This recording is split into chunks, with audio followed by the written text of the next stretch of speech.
Hear ye, hear ye, hear ye.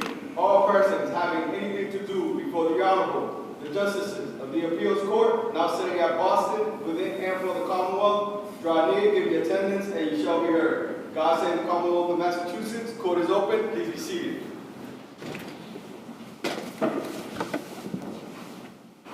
Hey, good morning and welcome to one of the two appeals court sessions going on today on Monday, December 9th, 2024. You're here in the Hale courtroom, courtroom 4, with me. I'm Greg Massing. To my right is Justice Maureen Walsh. To my left is Justice Robert Brennan. And we have 4 cases today, 3 criminal, 1 civil.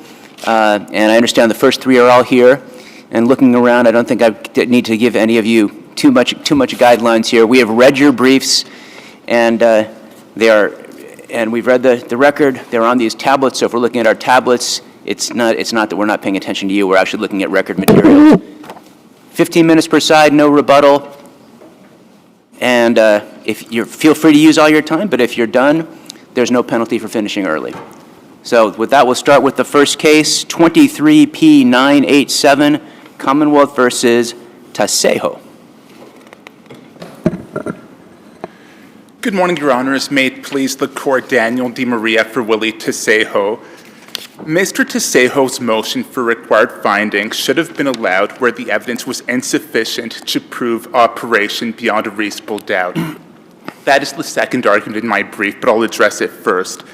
As the Supreme Judicial Court has held, an uncorroborated confession is insufficient to prove guilt. Here, Mr. TASEJO admitted to driving, but after he was summoned back to the scene, which took him about 25 to 30 minutes to return to, or when I say return to, I should say simply just to get to the scene once the police called him, there was no evidence. Well, actually, wasn't it 25 minutes from when when the officer was called? But, I mean, didn't he come back about 5 minutes after they called him? No, Your Honor. At the beginning, there's an exchange with the court, and this is at the suppression hearing, and it's between 25 and 30 minutes from the time someone called 911 until Mr. TASEJO arrived at the scene. Right, till the time someone called 911, but from the time the officer called him, I mean, the officer gave it to the driver of the other car, that only took about 5 minutes, right, for him to return after that. My understanding, and this is right at the beginning of the suppression hearing transcript, Your Honor, is that it was 25 to 30 minutes. I mean, it's got to take some time for the officer who gets the 911 call to get there. Yes, Your Honor, but I mean from the time Mr. TASEJO was called, my understanding, right at the beginning of the suppression transcript, 25 to 30 minutes until Mr. TASEJO arrived. That's from the time police called him with the assistance of Mr. Campos. So Okay. now, once he gets to the scene, again, 25, 30 minutes, there's no evidence, no eyewitness testimony, the 911. Can I ask, is your argument that the corroboration was insufficient under Logotic, or that if the corroboration was enough if the evidence was enough to corroborate the statements, that the statements themselves, either individually or in the aggregate, still don't get operation to where it needs to be? Right, Your Honor, even if the statements are admitted, and in my second point I'll argue they shouldn't be, but even if they're admitted, it's not sufficient corroboration and Logotic, Right. Because you don't need next to nothing under Logotic, other than that it wasn't some fantasy or some imaginary circumstance, right? Yes, Your Honor, but Paraphrasing. in Logotic, Congdon, and Cromwell, in all 3 of those cases, the defendant was either right near the vehicle or in one case walking back to the vehicle when police were there. In both Logotic and Cromwell, the individuals had injuries, or in one case, the individual was visibly shaken. We don't have injuries. But just as a legal principle, what is enough to corroborate an admission, right? The answer is, just has to be some fact that would seem to indicate that it was not, again, some sort of imaginary statement or some sort of imaginary event, right? On some level, and then you go to see what the statement was and where it falls in the context of the rest of the case. I agree, Your Honor, and it is a very minimal standard, but we do not have that here. The 911 caller did not provide any description. All we know is that it was a man. There's no evidence that Mr. TASEJO admitted to field sobriety testing. There's no evidence at trial that he attempted to take or took the personal breath test. There was evidence at the suppression hearing, but not at trial. No evidence that Mr. TASEJO had car keys. No evidence the driver's seat was in a position consistent with his height.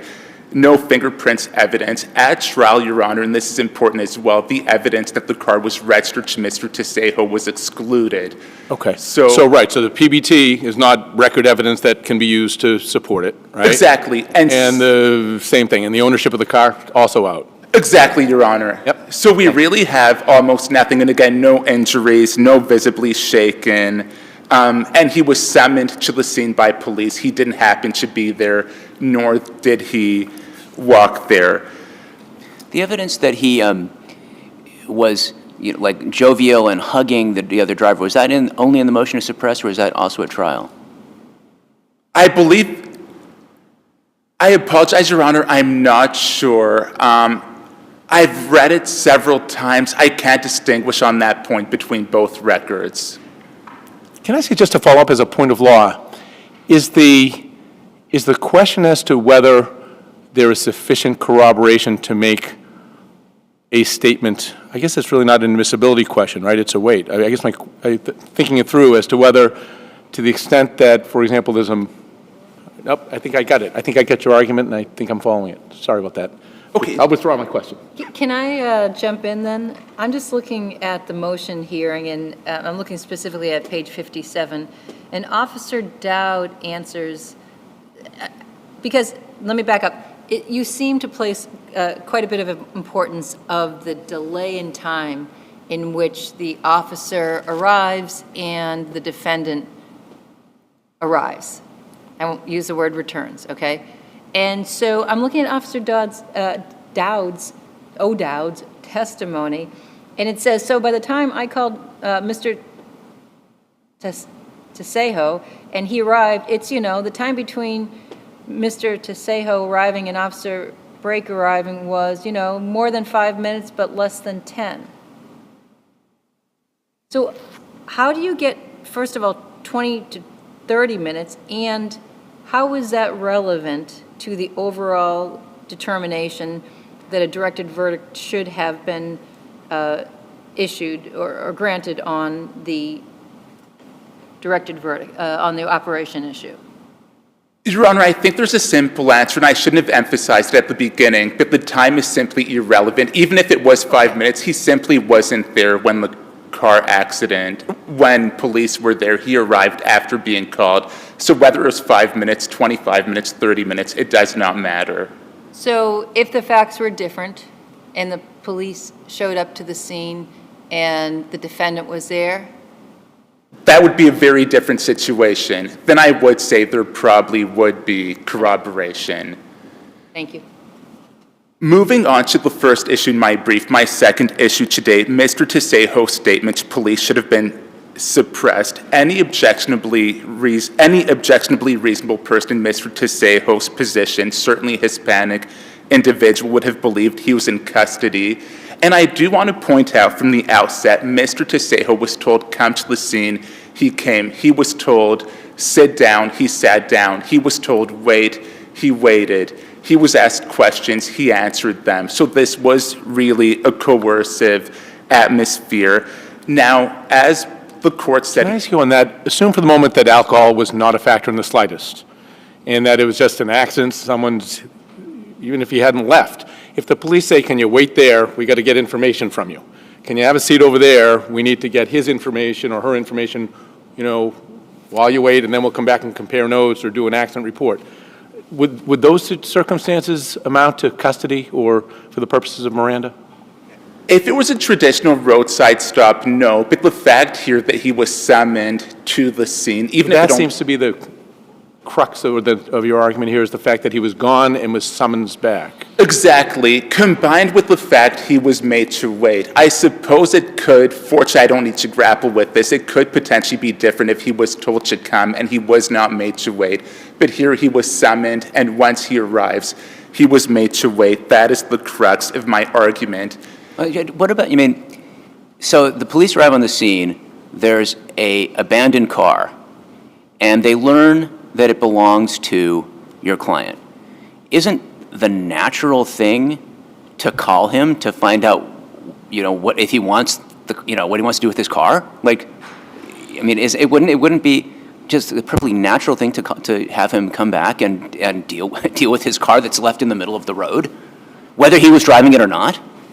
The issue in this case, Your Honor, is that he was asked investigative questions. What happened? What were you doing? Did you drink alcohol?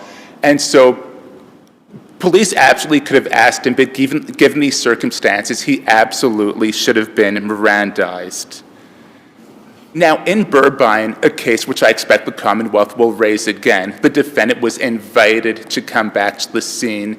Here, my reading of the transcript is that Mr. TASEJO was told to come back. Now, Officer O'Dowd did say, I have no idea what Mr. Campos told him. And so, basically, looking at the groom factors, I would say that he was certainly in custody. He's called to the scene. You have a police cruiser with its lights on. At all times, there's at least 2 or 3 officers. Officer O'Dowd testified that for a time they were 8 to 10 feet away. Officer Brash testified we were face to face, maybe 2, 3 feet away. It's like in Coleman where the court held that an encounter was police dominated because 3 officers interviewed 1 person and blocked. That was in a small room where they're blocking the door in Coleman. That's not exactly what's going on here. Right, here we're on the street, Your Honor, but there's no evidence of bystanders. It seems as though it's a very, very quiet street. But why does invitation change the calculus? In other words, if a police officer says, hey, why don't you come downtown and talk to me and confess to a murder, that doesn't mean that it's necessarily custodial. An invitation in and of itself, if you want to call it, or we'd like to see you right now. Why does that kind of change the characterization of the interaction, especially in this instance where the record appears that your client is hugging the other driver and does not appear to be under the belief that this is at all custodial?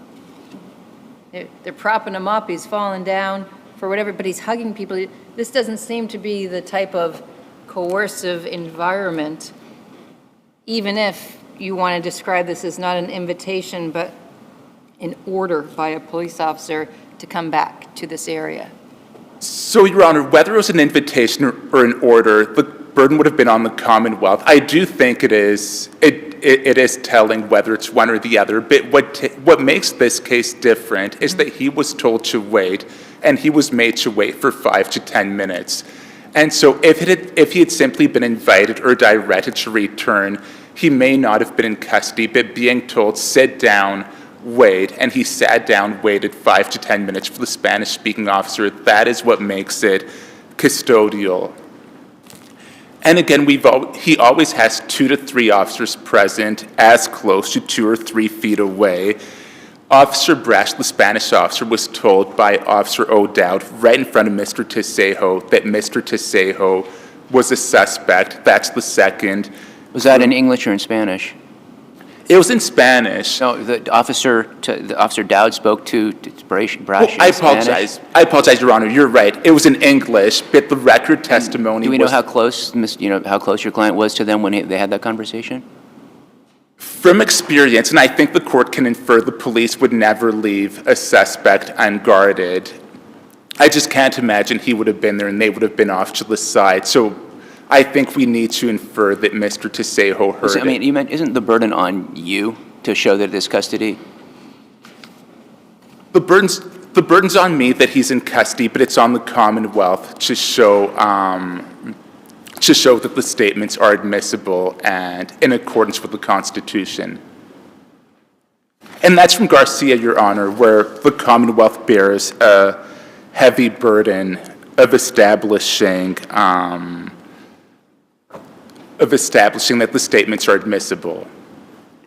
And your claim is that it's a Miranda issue, right? It's not, you're not claiming a humane practice.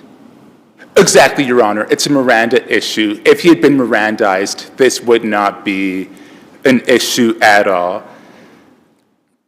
Then as to the third groom factor, the nature of the interrogation was businesslike. Unfortunately, the record does not contain more evidence to that, but it wasn't a casual chit-chat between the police and Mr. TASEJO.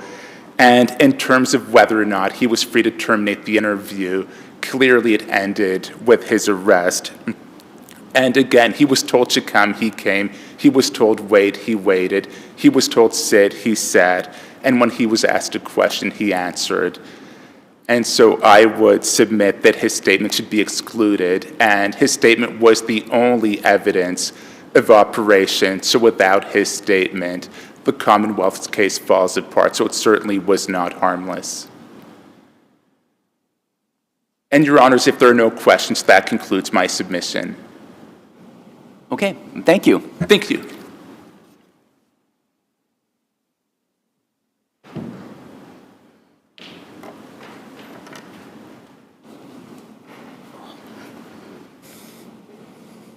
Good morning, Your Honor, and may it please the Court. Aaron Stoudinger, Assistant District Attorney for Middlesex County on behalf of the Commonwealth. And I'll begin at the outset where the defendant began his argument on the sufficiency of the evidence of operation based on corroboration of the defendant's admission that he was operating.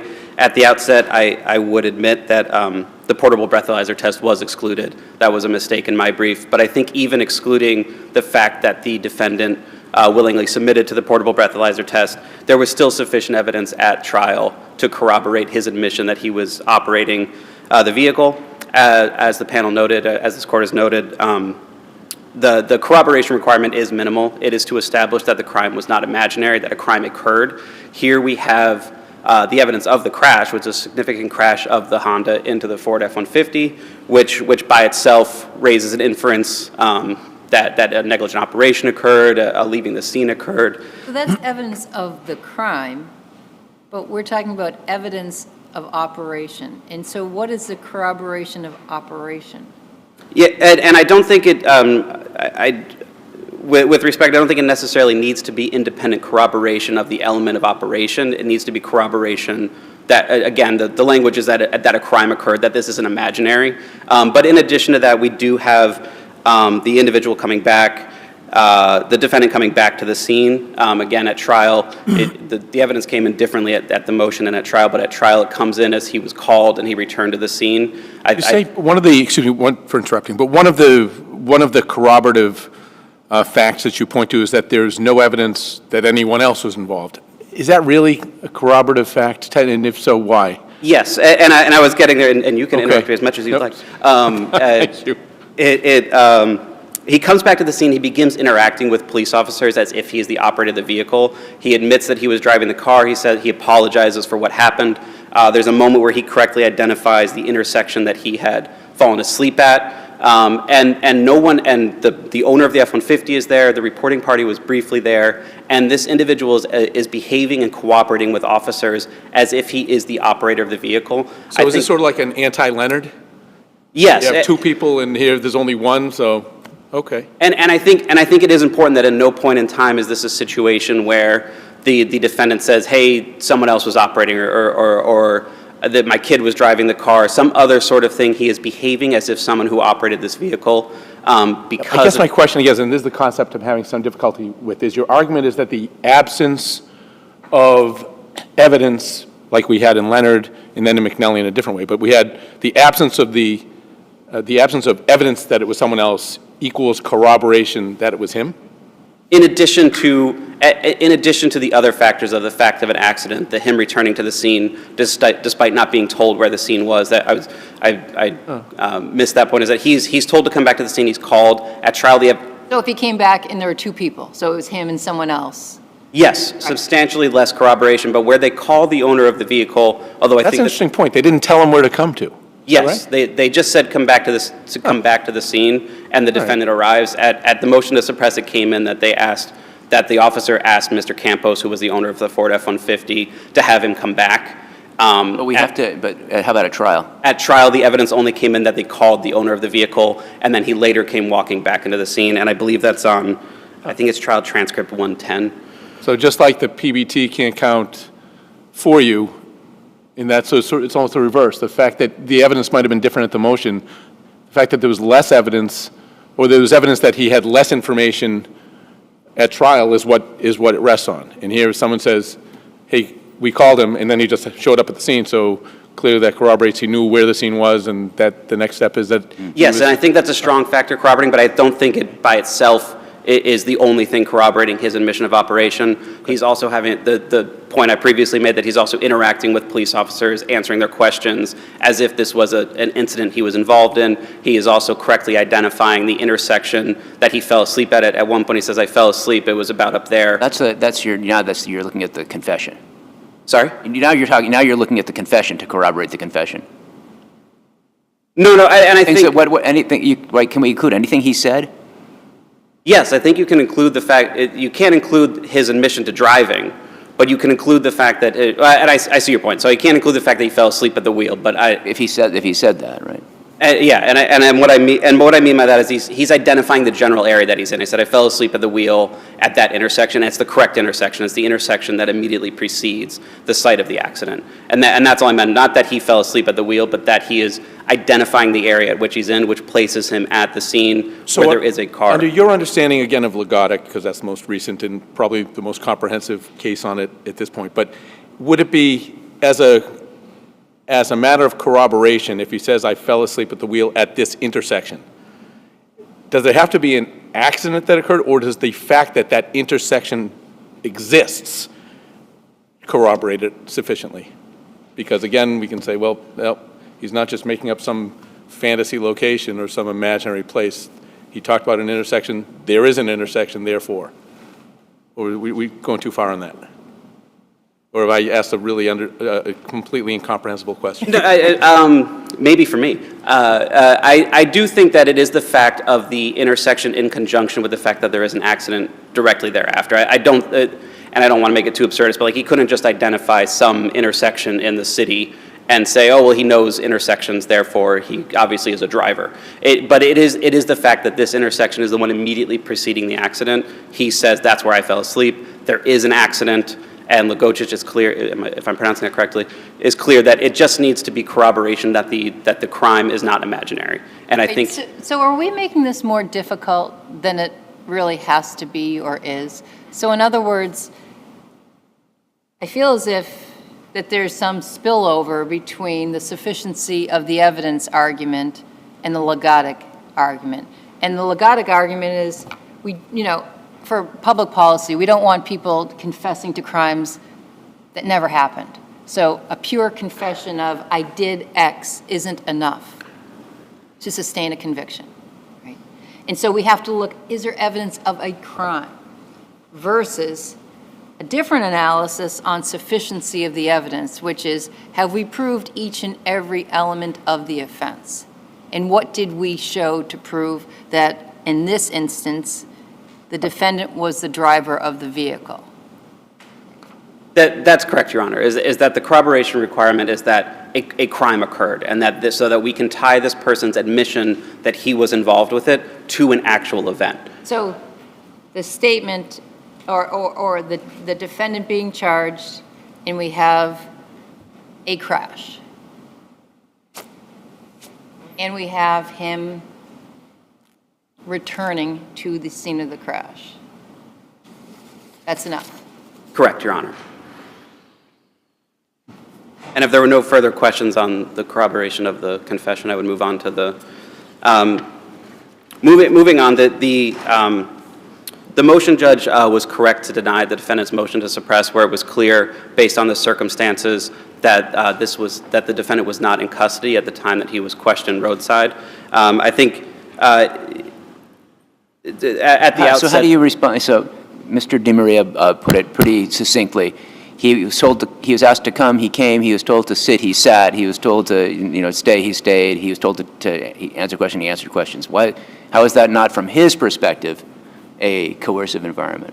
And I think it's important to begin at the outset that it's not based on the subjective perception of the defendant. It's based on the objective circumstances portrayed by the officer that the individual. But the objective from the perspective of the Yes, defendant? from that an individual in the defendant's position would not feel free to leave. I think it's clear that just his response to his cooperation with the officers is not enough to show custody, where these questions and these actions are otherwise part of a regular preliminary questioning and investigatory aim of the officers. These questions. Not to help you more than you need, I suppose, in this, but it's not necessarily free to leave, is it, in this context?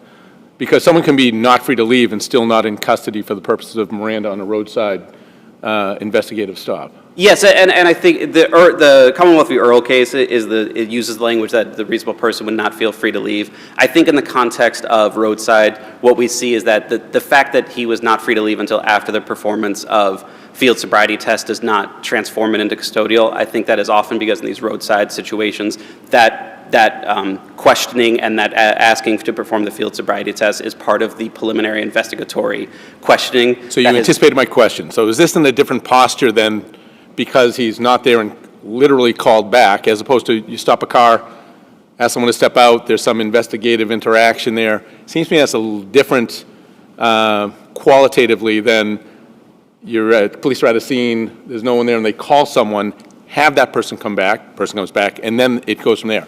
Is that not a fair read of this? I do think, obviously the situation is different and this doesn't stand exactly on foot with the cases where it's just preliminary roadside questioning, but I don't think there's anything special about the roadside scenario that excuses or makes everything that thereafter follows non-custodial. The case I cite... Not that it excuses, but let me just interrupt for a moment. So this is where I think that timing, is it 25, 30 minutes, or is it 5 minutes? Because let's play out this argument. If 4 hours later, the police get in contact with the defendant and say, hey, come back over here, seems to me that looks a lot less than a threshold preliminary investigation than it does, we think we have the person and we're going to ask them some questions and Miranda would be required. I mean, timing here does seem to matter, at least in my view. Timing would matter insofar as it extended grossly beyond what is needed to perform the initial investigatory process. But I would note that there are any number of cases, and I unfortunately didn't cite it in my briefs, but I used Rosa Roman, which is 45 Mass 617, and Amaral, and Morse, and Molina. And all these cases are cases in which an individual is invited to the police station. I don't think the fact that someone is called by the police officer to respond to a location necessarily transforms the later questioning into No, but the general, roadside stop, threshold inquiry, conversation, because it's investigatory, it's clear, Miranda is not required, right? Person's not in custody. They're not free to leave, but there's a time in which police can dispel their suspicion that a criminal activity is happening. Then they let them go. Person was just inattentive versus under the influence. Here, I just wonder if it's 25 to 30 minutes after the crash occurred. And on the factual point, the crash occurs, it's 25 to 30 minutes after the crash that Officer Braque begins questioning the individual. I think it's between 5 and 10 minutes after they call the defendant that they begin questioning. But I don't think the timing necessarily matters that much, because you have cases like Lavendier, which I cited in my brief, which is a case where the officers receive a report, a phone call of somebody operating erratically. They then receive a second call that individual has now parked in a house. The officers go into the house, they begin questioning him. Hey, what happened? We heard you were operating erratically. And even then, the court concludes it's non-custodial because they are preliminary and investigatory questions. I think... Which case was that? Lavendier. 79 Mass Ap Court. Any significance to the fact that at a bare minimum is a leaving the scene of property damage? Yes, exactly. It's like they are investigating a crime. They are not helpful to you if they're coming back and if nothing else, right? They have that. Yes, and I wanted to be clear that on the prior point, that is I don't think it is the nature of roadside questioning that only preliminary investigating questioning happens in the context of a roadside. It's still a categorization of the type of questioning that's occurring that makes it non-custodial. We have plenty of cases where people are a suspect in a a murder, a violent crime, and they were asked to come to the police station. And that initial questioning to kind of figure out where the defendant was, that's non-custodial because it's preliminary and investigatory. Here we have the same sort of thing. The questions are designed to elicit what happened, are you okay, were you drinking, and can you perform the portable breath test. All of that has been found to be the nature of preliminary questionings that involved in these kind of crimes, leaving a scene of property damage, a suspected OUI after he returns to the scene and seems to be intoxicated.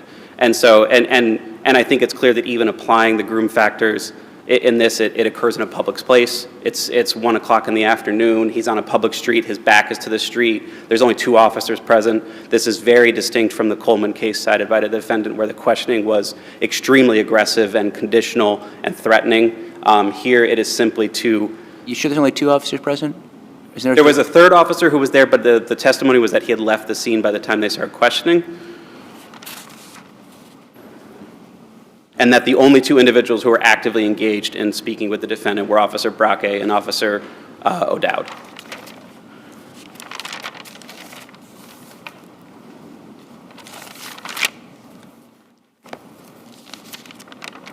And then finally, also in those factors, on the Coleman case, this never became aggressive. This never rose to the scene where they were where the officers were exerting their force. I think even considering the fact that the sirens are on and they asked the individual to sit down, all of these things are explained by the circumstance of the case. The officers asked the defendant to sit down because he kept standing to hug the owner of the Ford F-150. The siren was just to protect the road and close it off. And I see that I'm over time, so if there are no further questions, I could answer any questions on the ineffective assistant counsel, but otherwise I would rest on my brief. Right. No, thank you. Thank you both. Very helpful arguments, and the case is submitted. Thank you so much.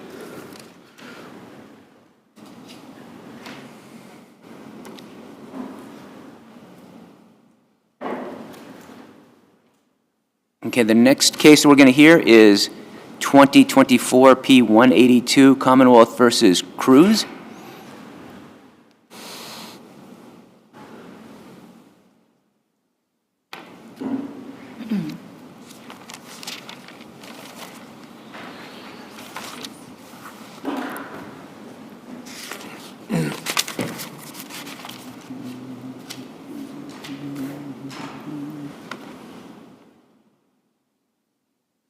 All yours, Attorney Osborne. Thank you, Your Honors. My name is David Osborne, and I'm here on behalf of the defendant, Henry Cruz. I want to talk first about the first claim, which involves the restraining orders, the admission of 3 restraining orders as evidence that Mr. Cruz committed the crimes that he was charged with. He was charged with various crimes stemming from an incident that happened on December 25th, 2021. That's important because at trial, the Commonwealth introduced 3 restraining orders. November 25th, right? November 25th. I'm sorry if I misspoke. It's okay. I just want to make sure. November 25th, 2021, Thanksgiving evening. At trial, the Commonwealth introduced 3 restraining orders as evidence against him. One was issued in 2017, one was issued in 2020, and importantly, one was issued 4 days after the November 25th incident that he was being tried for. But Mr. Cruz was never charged with violating any of these restraining orders. The terms of... Can I interrupt for a moment? Of course. Maybe for more than a moment. That's fine. Thank you. So on the issue of the restraining orders, first of all, if we were to accept your argument that the judge erred in allowing at least one, if not all, of the actual restraining orders into evidence, what is the standard of review? The standard of review in this case is prejudicial error. And I think there is some dispute about that. I'm happy to address that. So when we go back to the motion in lim, or in limine, depending on how you like to pronounce it, can you help me understand, when I read that transcript and trial counsel says, well, maybe the 2020 is okay. Your Honor, I have that transcript. And I read your reply brief. Both briefs are excellent, by the way. It doesn't make sense to me that if, first of all, even if we're to accept the argument that the objection was for propensity, that's not what your argument is now. Your argument seems to be that because, sure, we agree, you can't introduce those restraining orders to prove propensity to commit the crime, but you can use them for other reasons. And so if the other reason for its admission was hostile relationship, absence of mistake, motive, et cetera, then the objection is not the objection at trial, because there was none at trial. Right. It's not on all four corners. Yeah. Even if we're, it doesn't make sense to me how you say the 2020, not for propensity, I covered it, right? But 2017 and 2021 are propensity, and then I say even if it's propensity, that's not what the appeal is now. The issue is, was there a reason other than propensity that allowed for the admission of those restraining order documents? Well, and I agree, Your Honor, that, believe me, as an appellate attorney, I'm always in the position of wishing trial counsel had made better objections. And in this case, I'm looking at the objection right now, and it is somewhat inconsistent. It's not clear. He's talking about the restraining orders, clearly. And you have to remember that the motion in limine identifies 6 incidents. 3 of them are the facts on which the restraining orders are based, and then 3 are the actual restraining orders. Right. So You're not claiming the actual acts. I'm not, Your Honor. It's the pieces of paper. It's the pieces of paper in the contents. I understand the argument, right. Yes. So to me, it seemed like the word was prejudicial versus probative, but propensity came out. But yeah.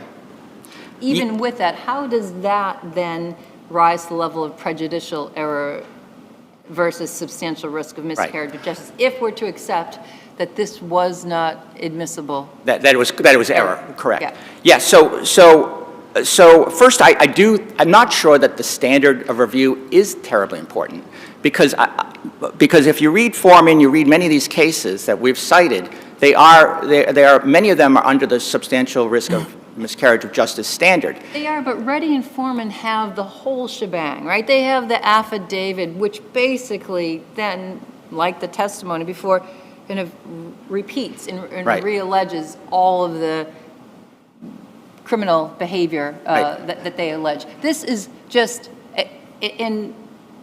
trial counsel didn't ask for it to be redacted, right? No, that's correct. That's correct. I concede in my brief that perhaps at least with regard to the 2020 restraining order, that you have to review this under a substantial risk of a miscarriage of justice standard, but I also argue that I don't think it really makes a difference in this case. I do think that if you look at the objection, at the end of the day, at the end of this brief argument, counsel says, it's propensity evidence, Your Honor, and I would suggest they're not admissible. It's not clear whether he's talking about all but one or all of them.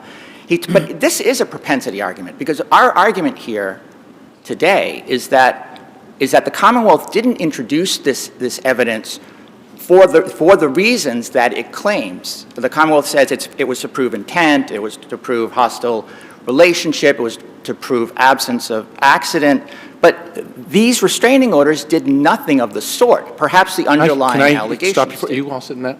Can I ask you then, because that actually informs the question I was going to ask, which is, is your argument that in the context of this case that these restraining orders, the documents themselves as they came in, were inadmissible and unduly prejudicial, or that really as a general rule we should say, you know what, folks, you don't put in restraining orders. You might put in a docket entry, you might put in the facts underlying them, but the actual document itself with all of the paragraphs and the judge's plural signatures and that they just shouldn't come in, and they shouldn't have come in here.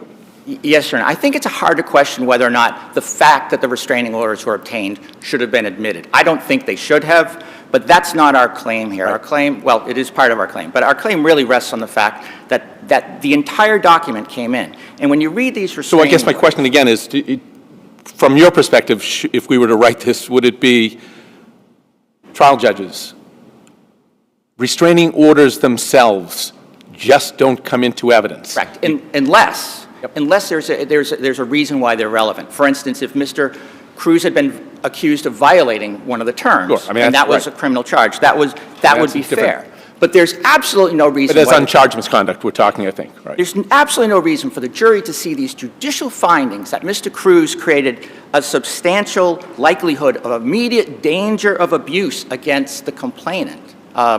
There's absolutely no reason for that. There's no reason for the jury to have received a judicial finding that Mr. Cruz was ordered not to physically or sexually abuse the complainant.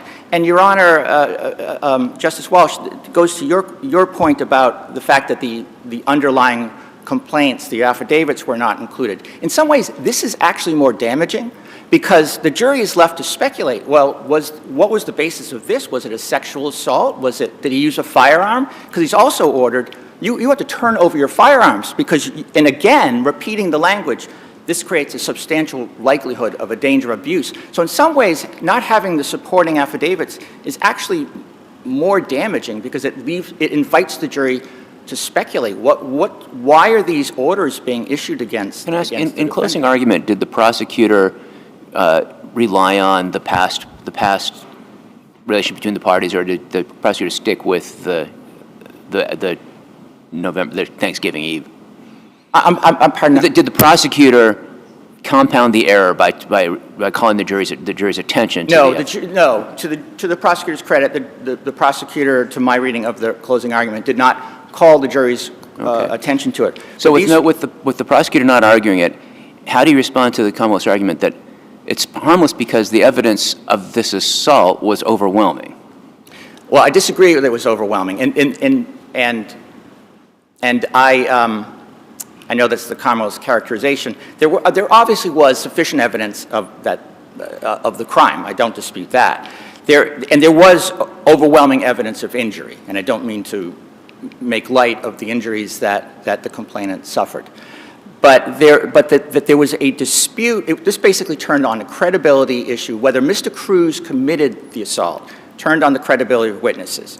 And that's what these cases discuss. They say that's why they find this language so troubling, the restraining orders and these findings against the defendant and implicitly accepting the allegations against him.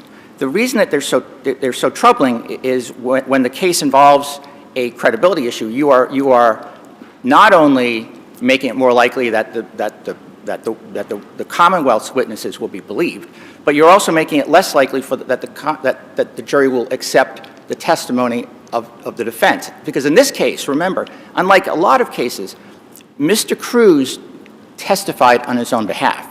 So this is not a case where he just rested on the Commonwealth's obligation to prove his case beyond a reasonable doubt. This is a situation where he got up and he told his own story to the jury. But isn't this different, though, because in the instance, and I could see your argument carrying much more weight if this was a situation where there were no independent witnesses. So that kind of credibility fight, if you will, was really internally about, do I believe these two independent witnesses, or was the screen in the window and the fact that it was dark and the fact that you said it was this time or that time make that person less credible? Not, oh, this person has to be saying, you know, so in other words, if you just had the defendant and you just had the victim's testimony, your argument about, well, they used that piece of paper and they speculated and didn't believe him, but they were free to believe two independent witnesses who testified about what they saw. Yeah, and Your Honor, this does bleed into a bit into my second claim, which has to do with the credibility of one of the witnesses, Miriam Ayala. Yeah. There is some very compelling evidence in this case that the jury did not believe at least part of Ms. Ayala's testimony.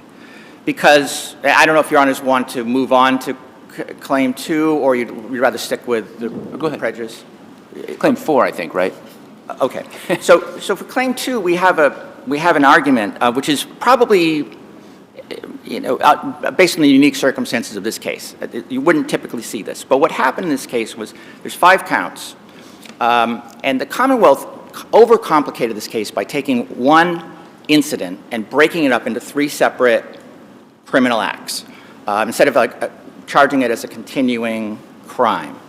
And that makes it complicated for the Commonwealth. It has to prove each element. So what the Commonwealth said was the first, count 1 was assault and battery with a dangerous weapon causing serious injuries. Count 2 was assault and battery causing serious injury. Count 3 was assault and battery on a household member. Count 4 was attempted murder. Count 5 was strangulation. And it said that the counts 1, 2, and 1, 4, and 5 were based on the claim that Mr. Cruz had choked the complainant in this case. The prosecutor actually broke it down in her closing, right? She actually broke it down in It would have been helpful if they put that in the verdict slips, but... In closing. It was not in the verdict slip, and that's part of the problem. Because what happened was the jury acquitted Mr. Cruz of Attempted murder, attempted right? murder and strangulation. Yeah. Now, I'm not arguing inconsistent verdict. I am not arguing a Blockburger problem here. I'm not saying anything of the sort. What I'm saying is that in the unique circumstances of this case, if you look at what the Commonwealth had to prove in order to prove the Commonwealth's theory of count 1, there is no possible way the jury would have acquitted him of strangulation, because if you prove that he used a scarf or a shirt, as the Commonwealth changed its theory, used a scarf to choke her into unconsciousness, you have proved substantial pressure on her neck or throat, interfering with her breathing or circulation. You just cannot. Now it sounds like you're arguing prior. Are you arguing inconsistent existing verdicts? Well, so the jury had to have rejected the choking claim. You're We saying it know goes to that. credibility, which goes to the original issue. So if they doubted, if they rejected her testimony, and there was reason to reject it, because she claimed it was a scarf. She used a scarf and she tightened it, and we don't really know what her physical movements were. But now the Commonwealth says it wasn't a scarf. It was a shirt. It was the shirt that the complainant herself was wearing. Right, but that brings you back to saying that affects the harm of the restraining order paper coming in. Yes, I'm sorry. Marry exactly. those two I'll bring for it me. back to claim 1. Yeah, right. And then if you want to talk about claim, I know I'm running out of time, but if you want to talk about claim 2, I'm happy to go on with it. So the jury clearly rejected at least part of Ms. Ayala's testimony. And in fact, the Commonwealth essentially agrees that it couldn't have happened the way she testified, because... All right, bridge the gap between the restraining order, the harm of the restraining order because of Ayala's lack of credibility. Right. If the jury does not believe Ms. Ayala, at least in part, and there was reason, because she testified that she was a good friend of the complainant and that she had seen prior abuse. So she has a reason to be biased, just as Mr. Cruz has self-interest in telling a story that's favorable to him. So there is a difficult decision for the jury to make about the credibility of witnesses, and this clearly slanted the scales and tipped the scales against Mr. Cruz. He wasn't entitled for the jury to believe his story, but because it had some holes in it, just as Ms. Ayala's testimony had holes in it. And I haven't even talked about all the other holes in it. But given that the jury clearly did not believe at least part of it, these restraining orders coming in, basically predicting the abuse future abuse against the complainant, it basically made it impossible for the jury to even give it a fair hearing. So I'm happy to answer more questions, Your Honor, but I know my time is up. Yep. No, thank you, Attorney Osborne. All right, thank you. Good morning. May it please the court. Kristen Jang for the Commonwealth. I'm happy to start with the restraining order issue. What's the relevance of admitting the restraining orders?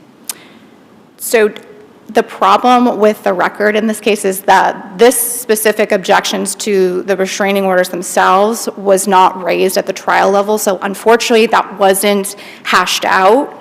In the motion in limine, the prosecutor was offering the restraining orders together with the other prior bad acts as a whole, and that chunk of evidence was litigated. So I think it does fall under the general nature of the relationship lack of accident, defendant's intent. Let me ask you you want to go, you Sure. want that one? So just on the lack of accident. right? Sure. Right. So there's a footnote in Butler, footnote number 7. Lack of accident didn't apply in Butler because the victim was testifying that these were self-inflicted injuries Yes. at trial. And in this instance, the defense is, I didn't do it. Correct. Now, the accident was her accident, not that I accidentally beat her, strangled her, etc. So it seems to me this is not a lack of accident. Maybe the relationship, I don't know, but hard for me to accept that this is lack of accident because, yeah. I see the court's point on that. On Actually, reflection. in your brief, you pretty much rely on the nature of the relationship cases primarily. Yes, and on reflection and looking at the cases, I think that's the stronger argument here, admittedly. You know, it did, in my mind, affect it that the defendant was taking the position that the injuries occurred because she fell out of a car, and that this was an accident. But I take Your Honor's point that, especially in distinguishing Butler. So back to where you started. Sure. Here's my question. And now, just for the purpose of this question, assume that hostility, nature of the relationship, those are all relevant factors here. Why the document itself? Why the restraining order itself? And why should we not say that to the extent that the fact that a person obtained a restraining order is probative, the actual restraining order itself should not be admitted? Sure. It's difficult for me to come up with a very specific example under these facts just because of the way it was introduced wholesale. So the record is not developed. But going forward in terms of a blanket ruling that restraining orders should never be admitted into evidence for this purpose, I'm not sure that that would be appropriate because You could have got the same thing for the purposes, for the limited purpose for which this evidence was admitted in this case, a docket entry on the district court docket that says plaintiff obtained restraining order would have sufficed. and these facts, yes, I agree with that, Your I'm trying to Honor. envision, I've been thinking this through, I'm trying to envision a circumstance where the language of, and we all know it, but the language, you know, Sure. paragraph 1, 2, 12, where that language is in some way probative of anything in terms of nature of the relationship, hostility, whatever it may be, between the parties. It just seems to me that I haven't been able to come up with one. It is a difficult question, but I'm also not able to predict every single iteration. These cases can be difficult, and there's lots of different variations involved in them. So I think this is a more appropriate consideration for that second step, the 403 analysis, the weighing of probative value versus prejudicial effects. So let's stick with it here then. Sure. Why was the probative value of these restraining orders themselves, why did the probative value outweigh the prejudice or any undue prejudice here, the risk of prejudice? So here, unfortunately, the judge never got to really answer that question. That was never argued. So that was not fleshed out in the record here. Okay. Unfortunately, so I do think this case, this issue kind of rises and falls on the prejudice question. You know, if this court finds it was error to admit it, I do think that's where this case kind of rises and falls, like I said. And for all the reasons stated in my brief, I don't think that the defendant's argument wins the day, particularly in light of the other evidence that was admitted, the strength of the Commonwealth's case, the fact that these restraining orders were not argued or relied upon in the closing, and also the fact that the jury acquitted on the more serious charges shows that they did consider the evidence carefully. It's not like they found him guilty on every single charge here. So again, and I may be just being obtuse here, but why should we find that it was not error for the judge to admit the restraining orders and then put aside for this purpose whether there's a substantial risk or whether there was prejudicial error? Take your pick. Sure. I just, because they were admitted wholesale with the other prior uncharged conduct that the defendant concedes was appropriate. So they were admitted on a wholesale basis for the Saying proper the purpose. judge couldn't have said, well, you can testify about it, but you can't Sure. put the order in. Sure, she could have. She And- could have. And I think maybe if the answer is should have, why was it not error that it didn't occur that way? I think unfortunately the judge, this was not brought to her attention. So the judge was not, I think the judge needs to have someone tell her that, I mean, go ahead. Sorry. Let me just make sure I understand your argument completely. I'm a little bit confused. sure. Because you said, well, because the record wasn't developed, because the judge never had that issue brought to her attention, there's nothing on the record about how the probative value Yeah. outweighed the prejudice. Yes. So we turn to prejudice.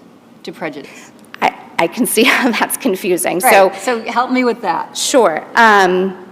Because it is a two-step process, but when the Commonwealth is seeking to introduce this type of evidence, there is that two-step process, whether it's admissible for these particular purposes, whether it's relevant at all. And I think the bar for relevancy is fairly low. I can make the argument that this was relevant, but perhaps in that second step of that 403 weighing of factors, unfortunately, that just was not brought to the judge's attention. So there's no factors that the judge. Still missing this, because it seems to me every time a trial judge makes a decision as to whether to admit evidence in the exercise of discretion, there's a weighing of probative value versus prejudice. Yes. So it seems inherent in what was done here. Well, And but- again, you got me on, I can understand Sure. the fact, for example, in the abstract, the fact that a person reported an incident to police. That would show what the nature of the relationship at that time, which may have a relevant purpose. Yes. The fact that they took their time to go to the court to seek to obtain a restraining order, that fact, that has some probative value, it seems to me, again, when you look at the cases in terms of uncharged misconduct outside of propensity reasons. Okay? But it seems to me a judge has to make that analysis regardless of whether they're asked to, if evidence coming in that's objected to. And then the next step for me is, well, isn't it up to the judge to say, okay, this part's probative, this part is prejudicial, where do we draw the line? Yes, and some of that occurred in this case because I think both the judge and the prosecutor recognized that the affidavits absolutely should not come in. Unfortunately, they just didn't get far enough to look at the pieces of paper themselves, the orders themselves. My Did she give argument very is, clear limiting instructions? I mean, She did. Stated, yes, she said, hostile relationship, defendant's motive, defendant's intent, defendant's state of mind, victim's fear, absence of mistake or accident. Those were all, I believe the judge actually gave a litany of reasons as to why, in this case, the evidence was admissible. yes, she did. Right. So is your argument, it's relevant to prove hostile relationship, or Correct. we don't know, because there's no findings, the probative value versus the prejudice. So when we address prejudice, the problem with the argument is that then that's all like after the fact, right? So Yes. that this analysis of prejudice, I think, is assuming that it was error in admission of the documents. Yes. What's the harm? And your position is that it's the substantial risk is a standard, Yes. and because of all these. So in other words, the typical probative value versus prejudice is not, oh, there was a limiting instruction, oh, there was a Correct. Redaction, Absolutely. there was a whatever. Absolutely. That's more, if there's an error, how bad was that error, Yes. right? I take this court's point. Yes, to be frank with this court, I'm having trouble, unfortunately, on this record coming up with a good argument of that weighing in that 403 analysis, the probative value versus the prejudice to the defendant at this point in the trial. Not prejudicial in terms of the appellate review standard, but prejudice in terms of at this point in the trial. Frankly, I am having trouble coming up with Right. a strong enough probative value to outweigh the prejudice that my brother correctly fair. points out. Right. You both, I think, have done an excellent job in articulating your positions. And so I think where the confusion is that it's assuming error. Sure. What's the standard, and why your reasons are that it doesn't rise to the level of, substantial risk. Understood, Your Honor. Yeah, and I think my point was more that I don't think we would be here if this objection was raised at the time of trial, which was, that was sort of my point. And, I'm running a little bit low on time, so I'm happy to move on whichever issue the court would like me to reach, just because I've got about 4 minutes left here. Would the court like me to move on to the SBI issues? Sure. Okay. So I'm happy to start with, this was issue number 3. This is whether the evidence was sufficient on count 1 ABDW SBI. And for all the reasons stated in my brief, I think there was sufficient evidence looking at, under the Latmore standard of the fact that the defendant either impeded the victim's breathing or created a substantial risk of death. And I think the important distinguishing fact in this case was one, Ayala's testimony that the defendant secured a scarf or a shirt around the victim's neck and tightened it, trying to choke her. And then the fact that she actually physically demonstrated what she saw for the jury. So obviously that's not coming across in the transcript, but in the light most favorable to the Commonwealth, we can assume that the jury, it was a fair inference for the jury to conclude either that by doing so, the defendant impeded the victim's breathing or created a substantial risk of death. And as to the scarf versus shirt question, I think the pictures really helped me understand. So there's a picture of the victim wearing a very distinctive shirt before the attack, and then a picture of her right before she went to the hospital. I think it's pretty clear what happened based on the pictures. And your argument is, I think for the purpose of this, right, that the Yes. that the ABDW SBI versus strangulation apparent inconsistency just is not something we Yes, yes. I don't have a great explanation, pretty but inconsistent, but yes, but that's also not our role to kind of go into the province of the jury and figure out what happened there. And not to make light of this, but a broken nose Yes. is substantial bodily injury. Do I have it right? Yeah. Yes. Yes. So under the case law, there are cases saying fractured bones on the face, a broken jaw, also the swollen eye also, and the pictures, I think, were very probative on that issue. And there was also in the medical records a note that the doctor was not able to actually even examine the victim's right eye here because it was so swollen shut. So certainly her vision was impeded based on that. And I think as to the conflicting evidence of whether or not her nose was broken based on this incident or a previous one, I think the jury was free to infer that it was because of this incident in the light most favorable to the Commonwealth. And I'm happy to answer any questions on any of the issues here. Thank you very much. Okay. Thank you both. Again, very well argued on both sides, and case is submitted.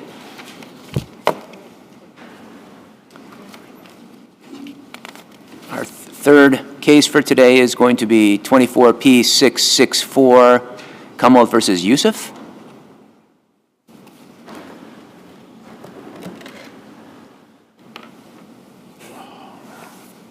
Don't want to forget those. Everybody made it to the right side, which is always good to see when we're doing the sword reverse as usual. Good morning, Your Honors. May it please the Court, Elizabeth Martino on behalf of the Commonwealth. With me is Assistant District Attorney Caitlin Fitzgerald, who was the trial prosecutor in this case.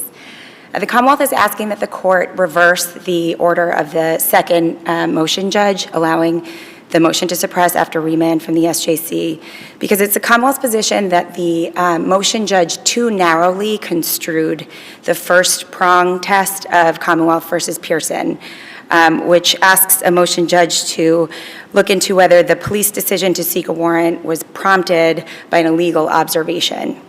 I think Too narrow, because, I mean, I think that's the crux of it, is the question, would the police have gotten a warrant, or would they have gotten this warrant?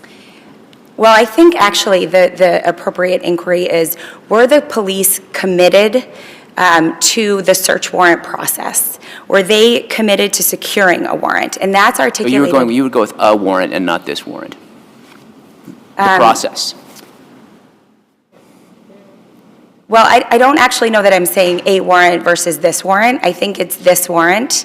I think it's just that where they were in the process of committing, securing the warrant is a bigger picture than the day they went to go get the warrant signed. Can I ask you a little more practical series of questions here Yes. that relates to the judge's findings? Yes. You're not disputing that there was at least some basis for the judge to find that the body-worn camera footage of the curtains prompted or resulted in them getting the warrant in some way? Right, so the words were said. Right, I'm not quibbling with I'm not, Okay. it's not that it's, clearly erroneous. I think that the motion judge misapplied the test. So let me ask this, because Yes. she seems to have articulated, Yes. but if she applied it correctly then, Yes. it would have had to be that even though the police officer testified that it was his subjective intent to go get the warrant regardless of the body-worn camera footage, that that appeared implausible, right? Judge would have to find that the assurance that they would have gotten the search warrant regardless was implausible, Yes, right? yes. Which would have resulted in, which I think Mr. Levin is asking for, a specific finding that the witness was not credible, right? In some part. Yes, I think so, Which yeah. would have landed him on a Brady list somewhere, right? Yeah, I mean. So do you think there's any sense, and I don't know the judge one way or the other what they did or didn't do, but do you think there's any sense that maybe the judge looked at it and said, here's a path without really hurting this officer who seemed to be doing this from the transcript, doing a pretty good job. Here's a path where I can find something without explicitly saying, I do not credit this officer's testimony. I do not credit it when he said I would have gotten it anyway and this really was just a side deal. And in fact, it prompted it. Come on, people, let's go. What are we doing here? And I'm paraphrasing what she might have said, but. Right, well, and I think all of that can be sort of sidestepped because I think the error was that the motion judge was looking at, prompted as the day that the officers went to go get the warrant signed, as opposed to what is articulated in Pearson, and specifically in the footnote that I highlight in my brief, which is footnote 6 in Pearson, where they say, we emphasize that although being committed to an investigation prior to an unauthorized search is a relevant consideration, the inquiry must focus on whether police were committed to securing a search warrant, right? And I think that SJC was being prescient in Pearson because Pearson is a very different case factually than we have here, and they wanted to note that there are different factual scenarios where you have to look at this prong, right? But can I interrupt for a moment? Yeah. If I'm to accept your argument about Pearson and the judge erring in narrowing the instruction there, it seems as if the police officer just gets up and testifies, eventually I would have got him, right? Eventually, if I didn't see those curtains, I would have been dogged in my interrogation, and in a few weeks I would have found something because this is somebody who, I had my eyes on and I knew that I'd been watching him, I just couldn't get him yet. It doesn't seem to me that that would be what the SJC anticipated as the turn of Pearson. Instead, correct me in my reading of why you think this is wrong, it's at that point in time, without that illegal wiretap, would they have got a search warrant then? And it'd be like, heck no, because they didn't have enough. They just didn't know where the heck he was, right? They didn't know that he lived in that particular place. Not that eventually, patience and we'll find him. 100% agree with you, Your Honor. But the factual recitation is very different in this case than what Your Honor posed. So if I may answer just in two ways. First, Sure. Directly to answer your question, at the time that what the officers saw in the body-worn camera footage was not any contraband, it wasn't any evidence, it was a curtain, it was a nexus. At the time that they saw that, they already had a nexus. They knew that the defendant lived at 1 Ames Street, apartment 1. I mean, I have this all written out in my brief at pages 31 to 32, as well as in my appendix at 46 to 49. The affidavit lists out very clearly what the police knew at the time that they viewed so before they saw the curtains. They knew he lived at 1 Ames Street, apartment 1. He'd given his address to the police multiple times. He had been seen coming and going. He, in the weeks prior, he had... So all of that tells me that then if we look at everything else but those unique curtains, would the search warrant, would they have gone forward with the search warrant? Yes, and he said, the detective said explicitly at the hearing, at the second hearing before the second motion, Judge, we had probable cause before. I was trying to do the most, the best job that I could in shoring up nexus, but we certainly had probable cause before we had the curtains, right? But that's not the analysis anymore. I mean, it always was, right? You'd say, excise the bad part, and what do we have left? Right. And then the SJC came with Pearson, and they said something a little bit different. Well, but they're not Because they say you can look at the independent source. Right, exactly. And this, and then we they had define independent source a little differently than maybe some of us been around kind of thought how it read too. But if I may, Your Honor, Yeah. the reason that there is an independent source here, the only thing that's being excised is nexus. There is an independent source of nexus here. They knew where he lived. They knew the specific apartment number. They knew he was a young kid, probably living with his parents and not with friends And or he acted girlfriends, naturally in there, coming and hanging out in going his from the room, apartment. all that. He's got Snapchat videos of him with firearms in and out of that actual housing place. They have him on the streets. They have him taunting other gang They don't members. go and get a warrant yet. Sorry, Your Honor? They don't go and get a warrant. But that's only because they were doing extra police work. Honestly, if you add up everything without the curtains, there was more than enough nexus. The only thing here that's excised is nexus. They had nexus. They had this guy with 25 to 30 Snapchat videos, guns, and the video in question So can I here. just slow you down 1 second? Yes. Because again, it goes, I think, to Mr. Levin's argument on some level is. Yes. Again, I'm not disputing. I have no doubt that they would have gotten a warrant. But would it have been that day? Would it have been 2 days later? Would it have been a week later? And if they do it a week later, is the gun there? Who knows? Aren't we speculating? And then the question for the judge, it seems, becomes, again, under Pearson, whether the police subjectively intended to get the warrant, and then whether the assurance that they would have gotten it regardless of this was plausible or implausible, right? And I just wanted. That seems to me a determination where this judge pretty much said, without saying it, implausible. I understand, but I want to, again. It's really a credibility assessment. It's understandable that the motion judge and that this court reads the decision as narrowly as it seems, because Pearson is just such a different case factually. Pearson is the case where the officers entered a house without an arrest warrant. They had never considered getting a search warrant. They go into the house to arrest the wife. She says, I can't consent to you coming in, but the defendant's upstairs. They go in, they see all this stolen jewelry, right? And then they're like, oh, we should go get a warrant to get into that house.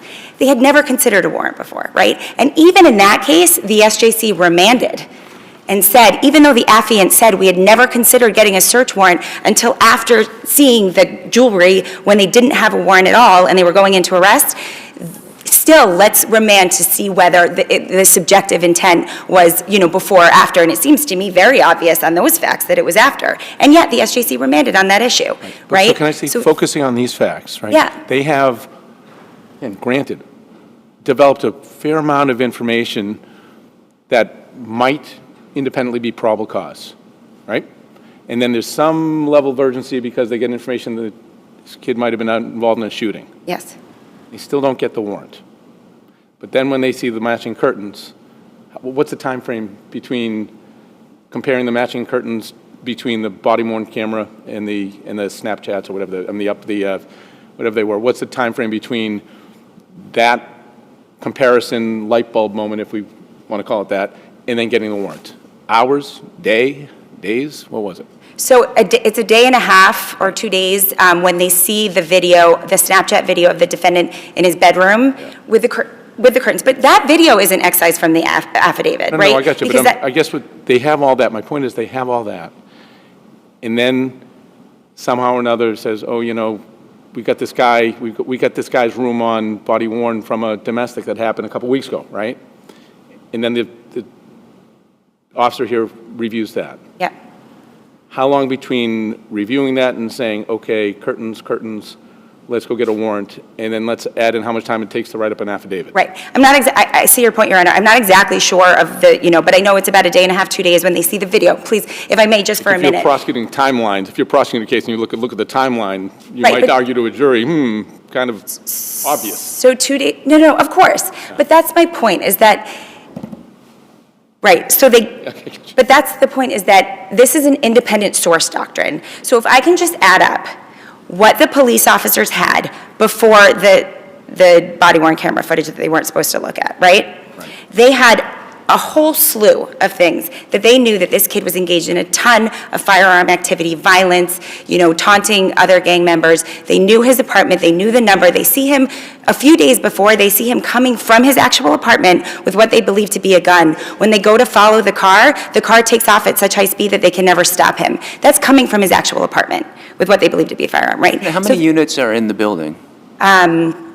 I think there's 3, and he's apartment 1. They know which one is his apartment. They know this kid, and he's given his apartment number. So, they have seen him coming to and from, right? And then the Snapchat video in question, not the one with the curtains in the domestic, but the one where they see him flashing a gun in a bedroom, he's alone in the bedroom, right? And so I think, when you're adding up probable cause, he's alone in a bedroom, they know where he lives, they see him coming and going from there, they see the escalating violence, they've seen him coming from his apartment with what they believe to be a gun before. I mean, there's probable cause But to I thought get a that's warrant. part 2, and we don't get to part 2 if the judge finds that they wouldn't have gotten it at that time, Well, except for this other information. Again, that's what I think is the error, Your Honor. Okay, so That's the legally error. you think It's that's looking at it the wrong too analysis. finely, right? Okay. And I think you need to look at Pearson, because Pearson does make it clear that in Pearson, where the only reason that the police start looking into getting a warrant at all is an illegal observation, then, maybe it's what prompted them to start the warrant process.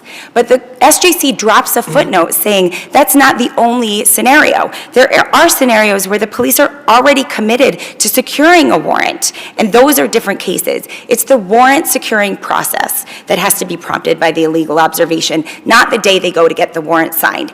And this is an independent source doctrine. Here, the only excise information is a nexus. So you excise that information. Is there an independent source for that nexus? Yes. All the other information that the police had prior to viewing the domestic, prior to viewing it, they had all of it. So you excise it. Was there an independent source? Yes. Then I'm reading the footnote 6. I think that's what you're referring to, and it says, and I'll jump to the punchline here. The inquiry must focus on whether the police were committed to securing a search warrant, even if what actually happened had not occurred. That's what you're saying. Which is And you're exactly the saying scenario here. That broadly read, that changes the analysis of Pearson versus what we've got here. 100%. And if I may, all of the cases, Murray, Pearson, Tyree, DeJesus, those are all cases where the police had not started a warrant securing process at all. They warrantlessly enter an apartment or a building or a warehouse, they see contraband, and then they say, ooh, wouldn't it be nice to have a warrant and go get that contraband? And then they start the warrant securing process. The illegal observation is what prompts the process. And I urge the court to go back and look at all of those cases in the light of that I'm explaining. It's the warrantless entry, the observation of illegal contraband. Oh, wouldn't it be nice to have a warrant to go get that stuff? And then there's a warrant, right? This is not that case. So is the final analysis that you're asking us to adopt is, even though at the time of the application for the search warrant, the police officer subjectively believed, we gotcha. We got that unique curtain, and we have all this other good stuff, right? But now we're going to run to the courthouse and get a search warrant. And then later the testimony of, I woulda, shoulda, coulda, I woulda got it. None of it matters, in the sense that if we look at what they had right before they looked at that illegal body cam. Yes. Probable cause exists, Yes. end of story, go home. Yes, Your Honor, because at that juncture, right, they already were committed to the search warrant process. The only reason that, and I see my time is up, I'm sorry, do you want me to? The only reason Detective Ball is brought in is literally to write a search warrant. They've got all this stuff, and then they're doing extra police work. So they're trying to shore it up tight. This is a Suffolk County gang unit. They want to make sure that they've got everything, right? So they get this last piece of evidence, they go and get it, but the only thing that is, illegal is the nexus. One piece of a nexus. They already had a nexus. They were already committed to securing a search warrant. They already had all of this information. They have an independent source for this piece of nexus that is now excised. This is a very different case from Murray and its progeny and all those cases that talk about, oh, it's the initial legal entry that prompts the warrant seeking process. Very different factually. And that's why the test is articulated the way it is. It's very, I think, understandable that, for this, oh, well, we just have to look at the day that they went to go write the warrant. But please read Pearson again with a footnote in mind. I do not think that that is the purpose that the SJC was trying to put forth in this first prong. If there's an independent source, if it was not the reason to prompt the whole warrant process, then you just excise the information and move on to prong two. And I think here, there certainly was probable cause. There was a ton that they were looking into. And I think it goes with the reasoning behind this doctrine, which is that the police are not supposed to be in a worse position than they would have been, but in the same, had they not had this piece of information that was illegally seen. And it's very different in this case, where that came at the very end to shore up probable cause, as opposed to the cases, Murray, all these cases, which is the illegally viewed evidence is what started the search warrant process. I didn't articulate it as well in my brief as I could have, and I apologize, but I do hope that the court goes back and reads the cases and agrees with the Commonwealth. All right, thank you. We'll hear from Your Honors. Attorney Levin.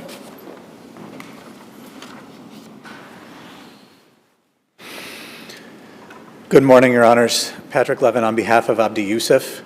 I'm going to start my presentation where Justice Massing began, because I think that you cut straight to the heart of this issue. The question is, were the police eventually going to get a warrant, or were they going to obtain this warrant without having violated the defendant and his family's constitutional privacy rights? And the answer is, the judge found that they likely would eventually have obtained a warrant, but they would not have obtained this warrant. Now, then why ever send it back for another hearing? Because of course they're not going to get this warrant because they saw what they saw that they shouldn't have seen, right? I agree, Your Honor, and that answers the question that was before the court. The question was the search pursuant to the warrant independent of the constitutional violation? Right. And the judge found, and it sounds like the court agrees, that the answer is no. It was not independent. The warrant application was sought at the time that it was due to the constitutional violation. And in fact, the officers who sought the warrant did not believe that they could get a warrant until after they had committed the constitutional violation and, as a result of the constitutional violation. And so the question of a warrant versus this warrant is a question of independent source versus inevitable discovery. Right. If the police would have gotten this warrant without having violated the defendant's constitutional rights, then the search pursuant to this warrant was independent of the constitutional violation. If they would have eventually gotten a warrant without violating the defendant's constitutional rights, then perhaps. But how do we analyze that, taking away from the officer's subjective? Of course, at the time. So, in other words, if I get an A or an A++, right, does it matter? So, in other words, if the analysis is separate from the illegal body surveillance, they already landed it. They had probable cause. Well, Your Honor. Now, maybe they think the judge is stingy, right? Maybe they want to get the A++, but if they have probable cause, then why isn't that? So, Your Honor, respectfully, that was how Detective Ball articulated his state of mind during the second hearing, but it was not how he articulated it during the first hearing, and it's not what the judge found that his state of mind was. To the extent that you asked questions on cross-examination, and you did, you actually brought those in. Yes. Right? And then the judge judge couldn't- questioned it. Right. The judge could not consider, though, the prior testimony substantively. Yes, she could. That transcript was marked as an exhibit It was, by okay. agreement. There we go. So it was not just as to the credibility. Yeah, so that, All right. so the transcript of the first hearing was marked by Right. agreement as an exhibit. So that was all substantive evidence, and so his testimony that at the time I was preparing the affidavit, the link between the defendant's illegal gun possession and his home was this illegally viewed Right. body cam But footage. the reason why, because oftentimes, frankly, we don't rest our decisions on subjective belief is because Yes, of the this is a very very nature. anomalous doctrine. It's awful, right? Yes. You just can't pin it down. And so when we look at things in an objective manner, I can see the difference. So in other words, if they saw something they ought not to have, okay, and there was nothing before that would support probable cause, but they see this, then I can understand Pearson and the progeny saying, okay, no, let's have a hearing and see what else was out there, right? Yes. Here, we're like backing the bus up and we're saying, this happened over here, but way before, or even minutes before, if probable cause exists to get a search warrant, then frankly, what does it matter whether the curtains prompted it, my vacation schedule prompted it, anything else prompted it? The fact is that this case seems different than, hey, we're investigating because we just got this really good illegally seized video cam, now we're gonna go and run with it, versus we were looking at this person, but more importantly, we had probable cause. So even if we excise that video. Your Honor, I can explain why Yeah, it matters. please do. The point of the exclusionary rule is to deter the police from violating people's constitutional rights. And Right. so once they have probable cause, what they're supposed to do is get a warrant, not go violate someone's constitutional rights in order to How does get that more deter probable somebody cause. from violating Constitution? They did everything right, they did everything right. Okay, now they shouldn't have seen what they did. How So, does that Your deter Honor, all the good work? Your Honor, if I may, Yeah. the course of the investigation here is they are desperate to get a warrant for this apartment. They don't think they can yet. They keep seeing these videos. Here's a video of him, with a gun on Snapchat. And they send the patrol officers, go stop him. They stop him. He doesn't have a gun.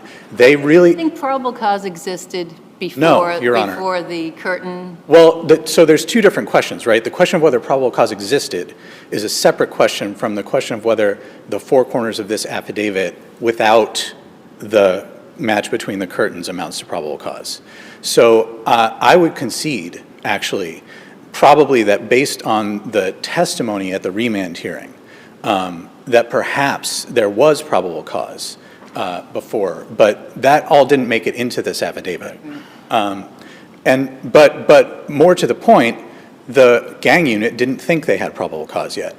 And Officer Delahanty hears, oh, a patrol officer went into this house and he had a body cam on. I can get that camera footage and we can look at it and use it to get this warrant that we've been trying to get and make out the probable cause that we've needed.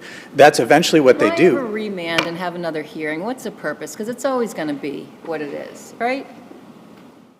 Well, the reason, Your Honor, was that the Pearson case was decided after the first hearing here. So the Commonwealth never had any opportunity to develop any evidence on this prior to. In what scenario would the Commonwealth ever win the day? Well, in this case, I don't think that they could have, because I guess the Right, answer, right, the answer exactly. is if the judge had, perhaps if the judge had fully, and this actually goes back to a question that Judge Brennan had asked the Commonwealth. And I don't think that this order would require Detective Ball to be placed on a Brady list. I don't think that that's the kind of If the credibility. judge said, I found that the detective was not being truthful. Well, so if you look at it, Would that be credible? if the That's judge the had question. found that he was not being truthful, that would be one thing, but she didn't really do that. Right. And if you look at his testimony, he's actually, he's very careful in what he says, and I found him to be quite straightforward and candid, actually. He doesn't actually say that if I hadn't looked at that body cam footage, I would have sought this warrant. That's what I'm asking. I just don't know whether the judge being careful in what she wrote. Well, what the detective says is, Essentially. And he never testifies in terms at the time of this investigation.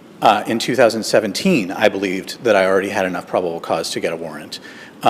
What he says essentially is that, retrospectively now, in 2022, looking back on this and having read the Commonwealth's brief in the prior appeal, perhaps, he now believes that there was probable cause before he looked at the body cam footage. But he doesn't say that he would have gotten this warrant without having conducted the... What would he need to say for the Commonwealth to be successful? Because the only purpose of having a hearing is really to have a fair opportunity, both sides, to present evidence, to make it, the judge to make a determination. So in this case, what would the officer have had to have said? If he had given that testimony that I'm describing, that he didn't give, if he had actually said, I believed as of, February 25th, 2017, before I looked at the body cam footage, I believed at that moment that there was enough probable cause to get a warrant right then, and I was ready to do it, and then, only then, did I discover that this body cam footage existed, or, remember that this body cam footage existed, and then I looked at it just to double check and make sure, and then I, threw that in as well, but I was definitely already going to go get this search warrant. Our case will be determinative of whether the police officer believes they have probable cause versus whether probable cause actually exists. Well, in this particular situation, that's true, because I agree with ADA Martino that this case is factually quite different than the other independent source cases. What the independent source doctrine is typically for is if you have an unlawful search and discover some evidence during that search, and then there's a second search, and the same evidence is seized in the second search, and the second search was lawful and independent of the first search, right? Here we only have one search. This is not really an independent source situation. It's really an inevitable discovery type of situation, or perhaps you could say maybe it's an attenuation type of a situation.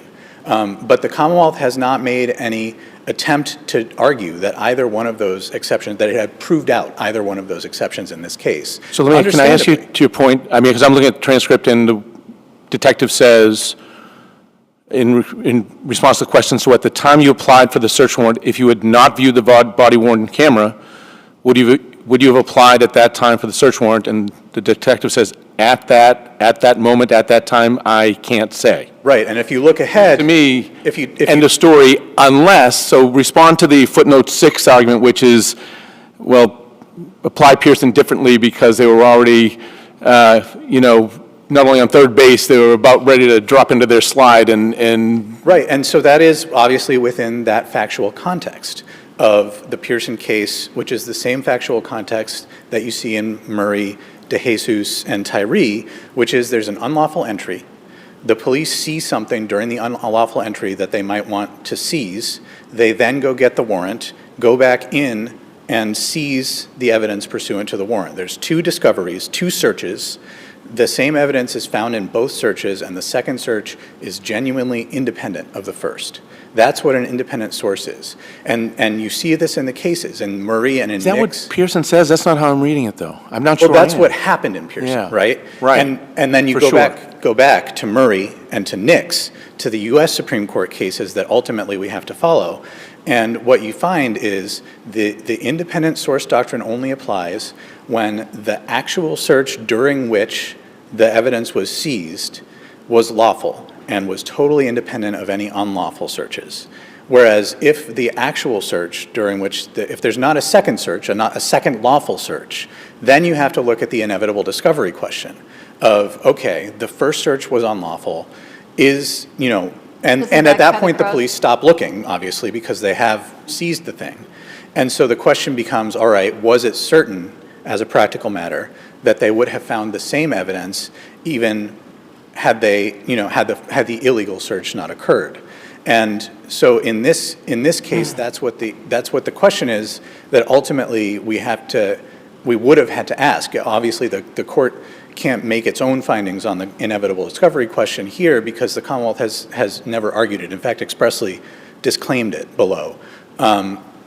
But that's ultimately what the question would be in a situation where the search pursuant to which the evidence actually was seized was not. It was not independent. It was directly derivative of the unlawful search in this case. It was, Then why would it matter whatever the officer said? If the officer answered that question, yes, I would have gone, without seeing those curtains, I would have gone and got a search warrant. And if the judge believed that that was true, Yeah, then isn't that then saying independent source? right. If Detective Ball had said that and the judge had found it plausible and credited it, then perhaps the independent source doctrine could apply, because you could say that this warrant was in fact totally independent. The independent source. I'm sorry? I thought I heard you say the independent source doctrine doesn't apply here. Well, it doesn't, because this warrant was not independent of the illegality. It just wasn't. The illegal viewing of the body cam footage, as far as the officer was concerned at the time, was the thing that allowed him to get this warrant and conduct the search. In this hybrid type of analysis, what is our standard of review?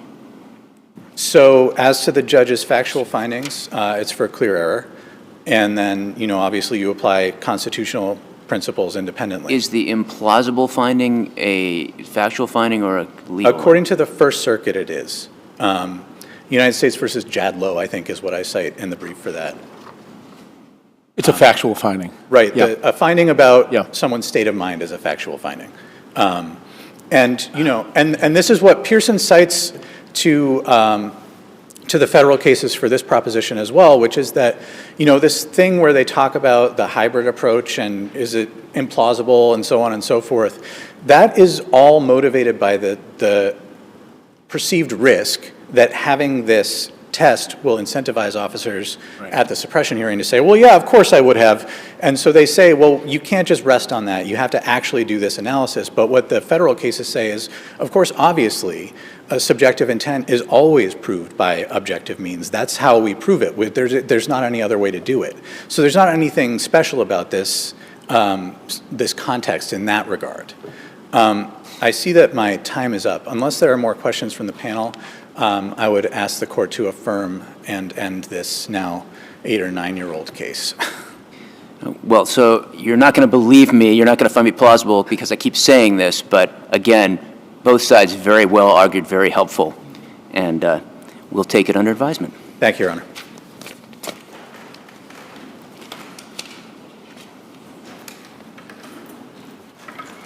Going? Keep going? All right, we have one more for this morning's session, 23P428, VANDER versus Fontano.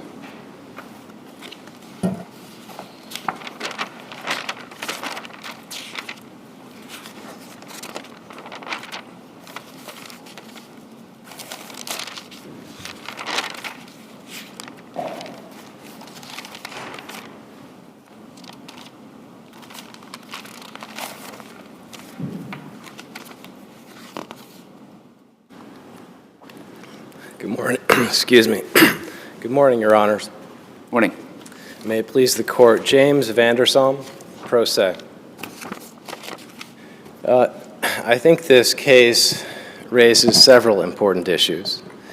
I'd actually like to start, unless the Court prefers otherwise, with an issue raised at the end of my brief, and that is judicial bias. As the Court is aware, what happened here was the judge issued her judgment in September of 2022. Approximately 30 days later, I file a notice of appeal. And then thereafter, the judge amends her findings adversely to me. How is that situation different from any circumstance where a judge makes a decision and then sees an appeal and says, well, I guess I need to make clearer findings so the appellate court has a good record from which to work? What was different about this particular? A couple of differences from that.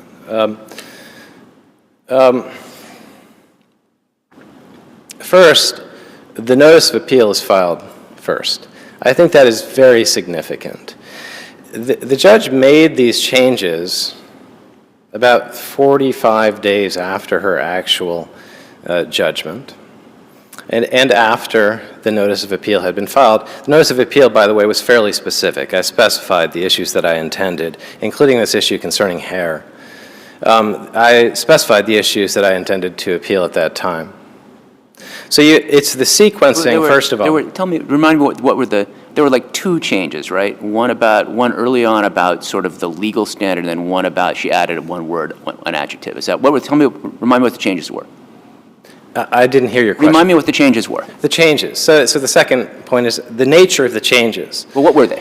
One was the addition of an adjective, an addition of a subjective characterization of this haircut that I gave to my 2-year-old daughter.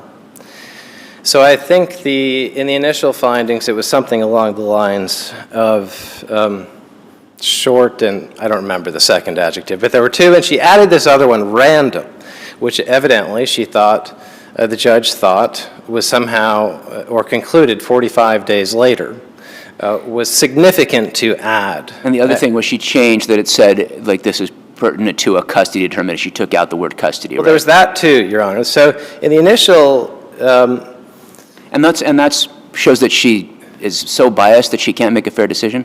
There are many things, Your Honor, and I think one should look at all of them and also the sequencing of this.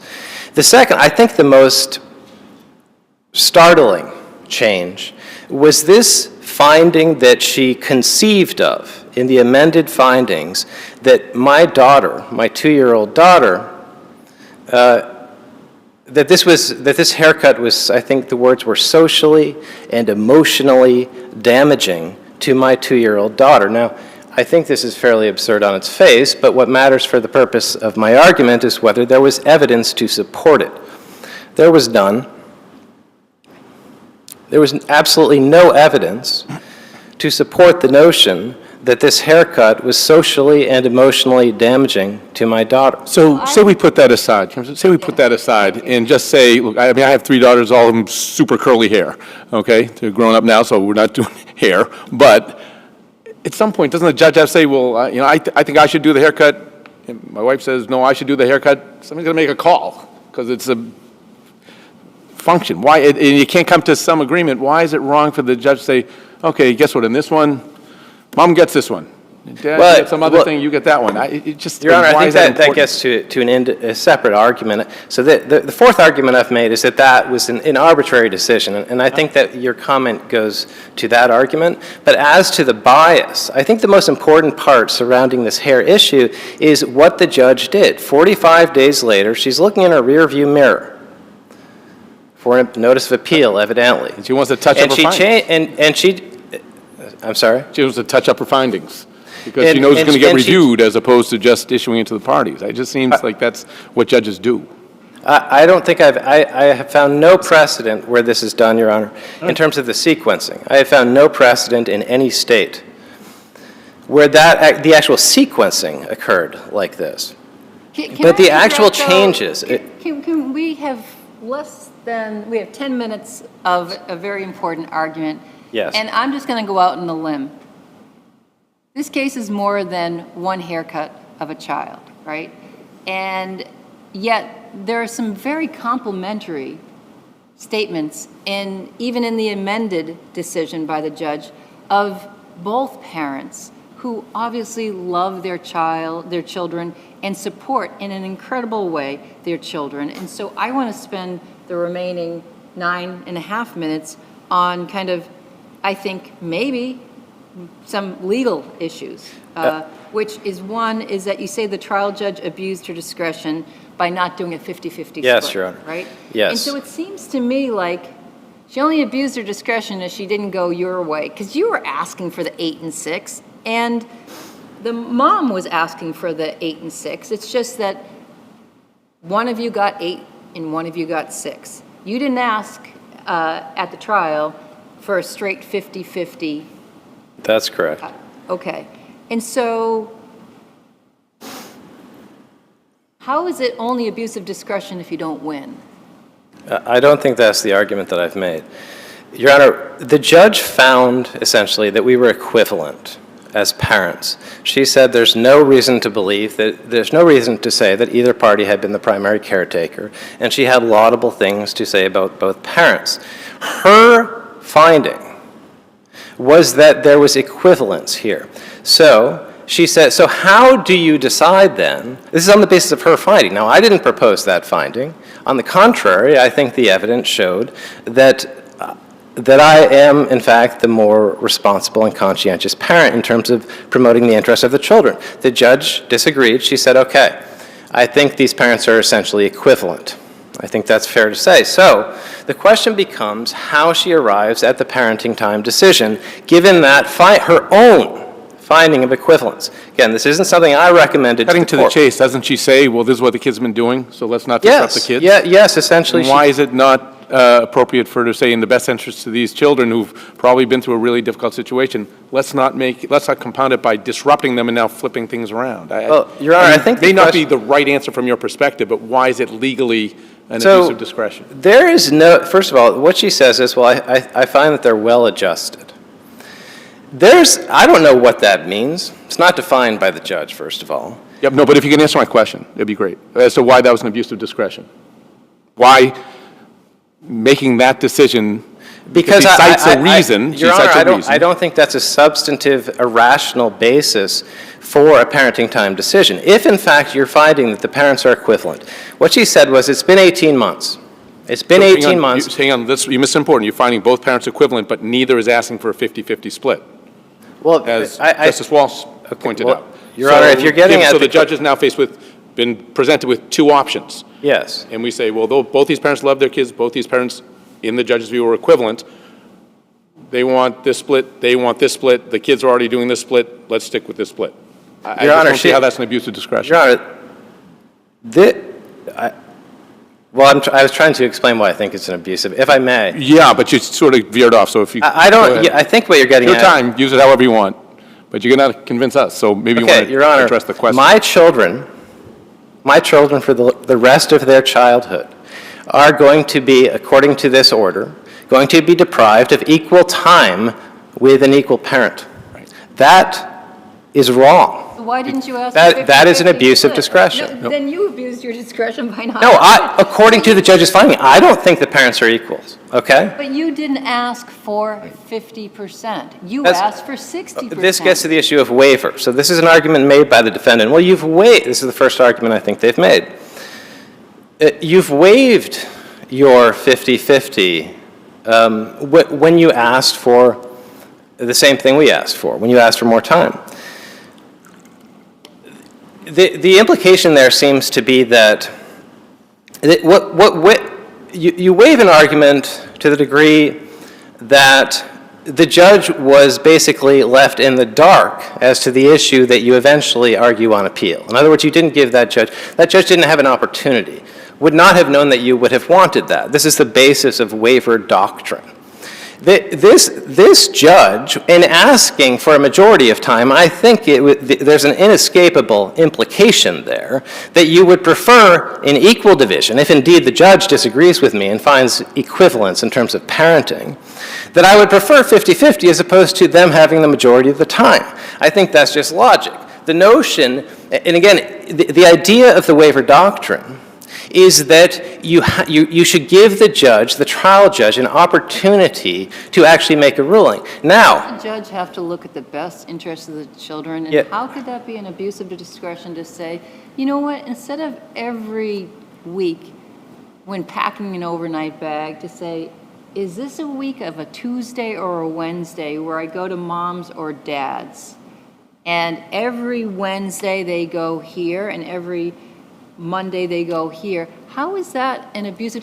Let's just say you won. Let's say you won and you got the 60. Isn't that the same argument? It's just like the kids need stability. They shouldn't have to look to say, is it week 1 or 2 in which a Tuesday I sleep at dad's or mom's? If you won, wouldn't that same principle apply, saying the best interest of those children in that lens is that they remain in a stable schedule that's proved to have 2 well-adjusted children?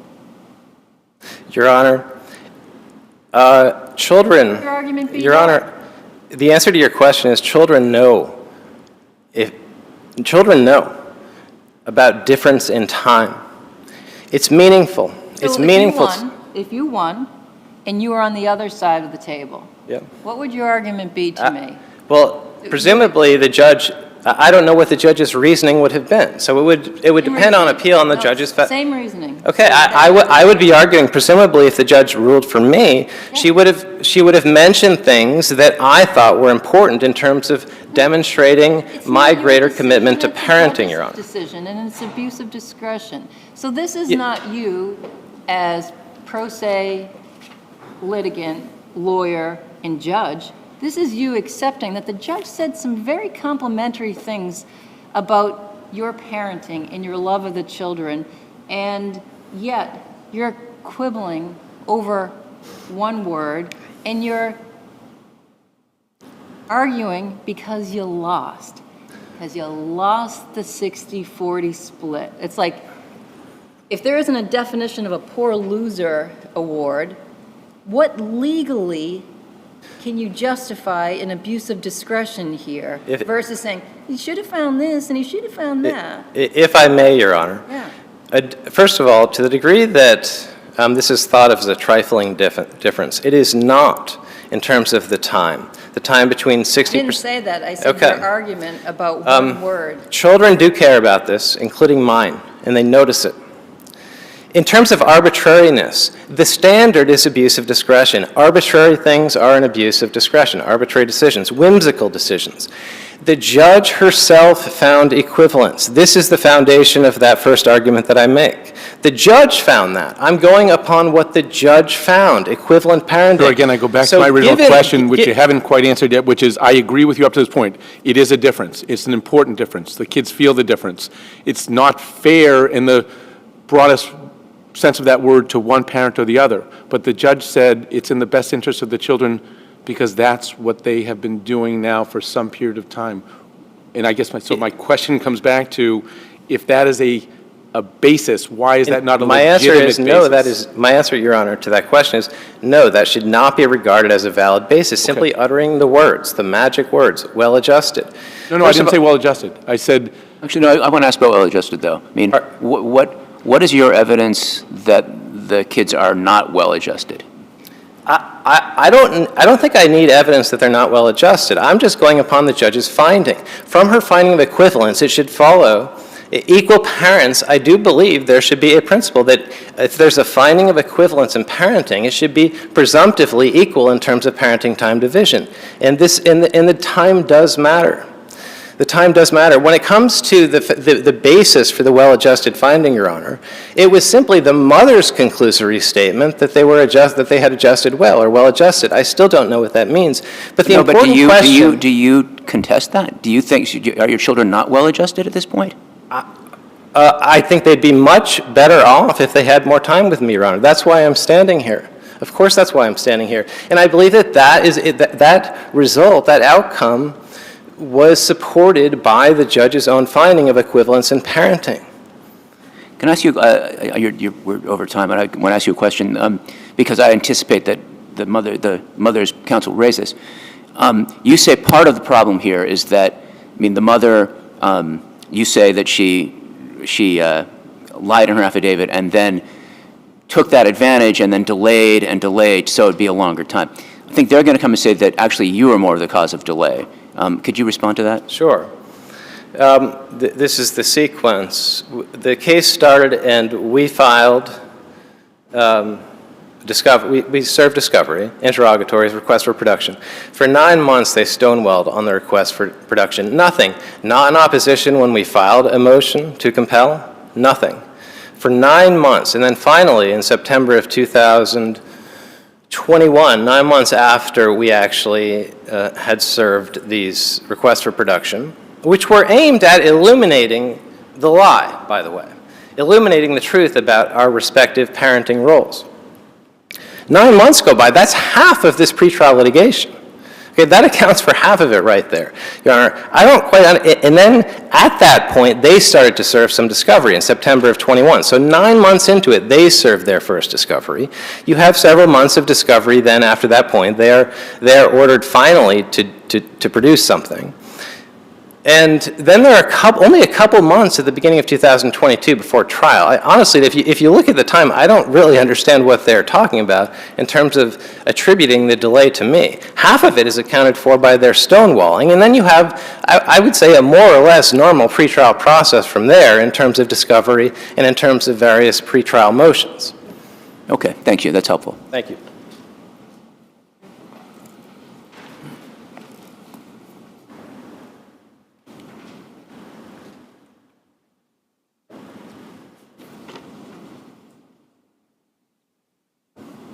Good morning, Your Honors, and may it please the Court. Kevin Powers for the mother, who is here in court today. With me today and with me on the brief is Attorney Barbara Katzenberg. Your Honors, this appeal is frivolous. Father's lead issue outright contradicts his own consistent position at trial. Father now argues other issues that he failed to raise or preserve. None of Father's issues come anywhere near the ballpark of abuse of discretion. Father simply disagrees with the probate court's weighing of evidence and witness credibility on issue after issue. Mr. President, can I interrupt you? Doesn't Mr. Vandersom have a point, though, that they're both equally, the judge found they're both equally qualified parents, and he said, he basically argues that, and then just the inertia of what happened before shouldn't dictate what happened after, especially where he says mother misrepresented her parenting obligations in the affidavit and then delayed. Your Honor, it was not mere inertia, as Father characterizes it. To the contrary, looking at pages 16 to 17 of the rationale and further findings, the paragraph that I believe begins, "The children have adjusted well to this schedule." Further in that paragraph, we find, or rather the probate court finds, that under this schedule, the children are with each parent consistently from week to week. The parties can arrange regular weekday activities for the children during their own parenting time without involvement of the other parent or infringement on the other parent's parenting time. Can I stop you? Because I think we've read it, but can I ask you this? You're not disagreeing that 60-40 is not the same as 50-50? Oh. And that the parent who gets 40 might well be unhappy with that particular split? Mathematically, it's not, but okay. As this court noted minutes ago, both mother and father advocated for a 60-40 split. But let me just follow up with the question. Scenario, Yep. sorry. No, Someone's going to lose, right? Someone wants 60, somebody wants 40, someone's going to lose. But I have to say, Father has a point. When a judge says before we have two loving, equal parents responsible for raising their children, then why is it that one parent, husband or wife, with that finding, two of you are equal, really good parents, which I believe, why isn't it then that June through January, you get 60-40, January through June, you get 40-60, because they obviously love and want to spend time with their children, which they should be credited for. So how is it when you're equal, why do you get the short end of the stick? Your Honor, You ask for a bigger end of the stick. Why can't you get 50%? This particular arrangement was important because the parties, as the judge found, have to date generally been unable to agree to the activities that involve both parents' parenting time. And by making during the school year only, I note, but by making during the school year the days in which the daughters are with each parent the same from week to week, the parents can thereby coordinate, okay, if we're going to have an extracurricular activity that falls, for example, on Mondays, Wednesdays, and Fridays, we'll know where the daughters will be Monday, Wednesday, Friday each week, and it won't be vacillating back and forth from week to week. Not week to week, but what about the idea of for half the year, you get 60, and for half the year, you get 40? And, Your Honor, I think to Your Honor's point, there are any number of scenarios and configurations that would have fallen within the judge's broad discretion. And perhaps the scenario that Your Honor describes might have fallen within that. At the end of the day, here, reviewing for abuse of discretion, it was... So to the father's point here, don't you have to have some basis? And again, without making it too long a question, it seems to me his perspective is she walks out and just decides unilaterally, I'm taking the kids with me, and I'm trying not to make a scene, so I say, okay. And then she's out, and the judge enters an emergency order. And that goes on for a while, and then just because that's the emergency order that I made, let's stick with it. How's that fair? And I'm not sure that's his exact argument, but that's the gist of it. And so your answer is what? Your Honor, I would emphasize that it was not mere inertia. What specific fact or factors did the judge cite to say, this is why I'm exercising my discretion to have an uneven split, other than this is what the kids are used to when we don't want to disrupt the kids because that would not be in their best interest, which seems to me to be kind of a different, longer way of saying inertia. And what the judge cited was that the parties had generally been unable to agree as to activities that involve both parents' parenting time. Now, she listed a number of examples. Those included, at paragraphs 91 to 92 of her amended findings, school. At paragraph 95 of her amended findings, summer camp. And at paragraph 96, the specific example of soccer, in which the father would have been the coach. Your Honors, we also list in Mother's brief at footnote 19 numerous other additional examples of attempts by father to essentially inject himself into the mother's parenting time and to control the mother's parenting time through numerous other activities. Again, those citations are in footnote 19 of our brief. The judge did list several specifics. We've listed several others, but she goes on to note that under this particular arrangement, which again, I want to be clear, outside of the school year, the weeks alternate. So outside of the school year, it is alternating essentially 50-50, and the holidays are alternated, and special occasions are alternated. It's only during the school year when there are extracurriculars for which the parents had indicated that they just weren't able to coordinate these overlapping activities that are going to change from whose parenting time are these activities falling on. It's only during the school year when those extracurriculars are occurring that this 8 overnight versus 6 overnight arrangement was necessary. The judge bent over backwards and went out of her way to ensure that during as much of the year as possible, it was 50-50.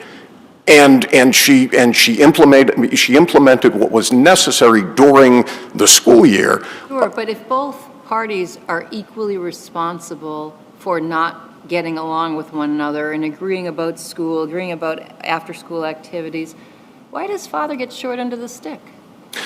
Your Honor, 10% less time with his kids. Your Honor, it is not our position that the parties are equally responsible for not being able to coordinate. Rather, what we see over the course of this case has been that father turned almost any activity that he could come up with into an opportunity to grab control of mother's parenting time and to essentially say, in deed, if not in word, I'm in charge, and I'm going to tell you what's going on during your The judge parenting didn't time. find that, right? I mean, based upon the judge's findings, not your interpretation of who was right and wrong. If the judge says both parties are equal in their parenting responsibilities,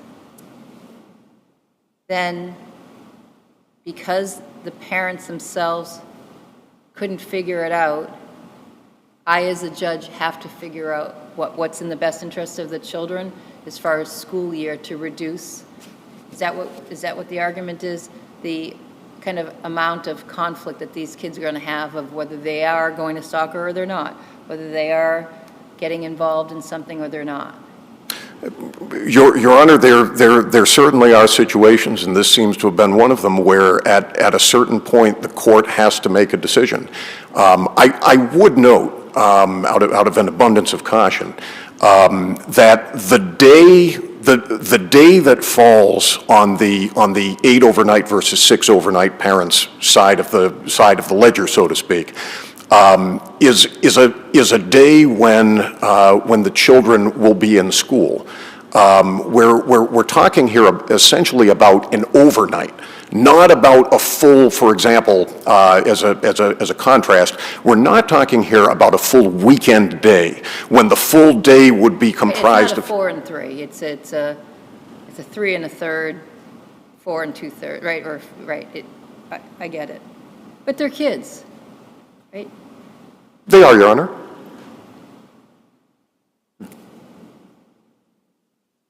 How important is the best interests of the children compared to precise division of time?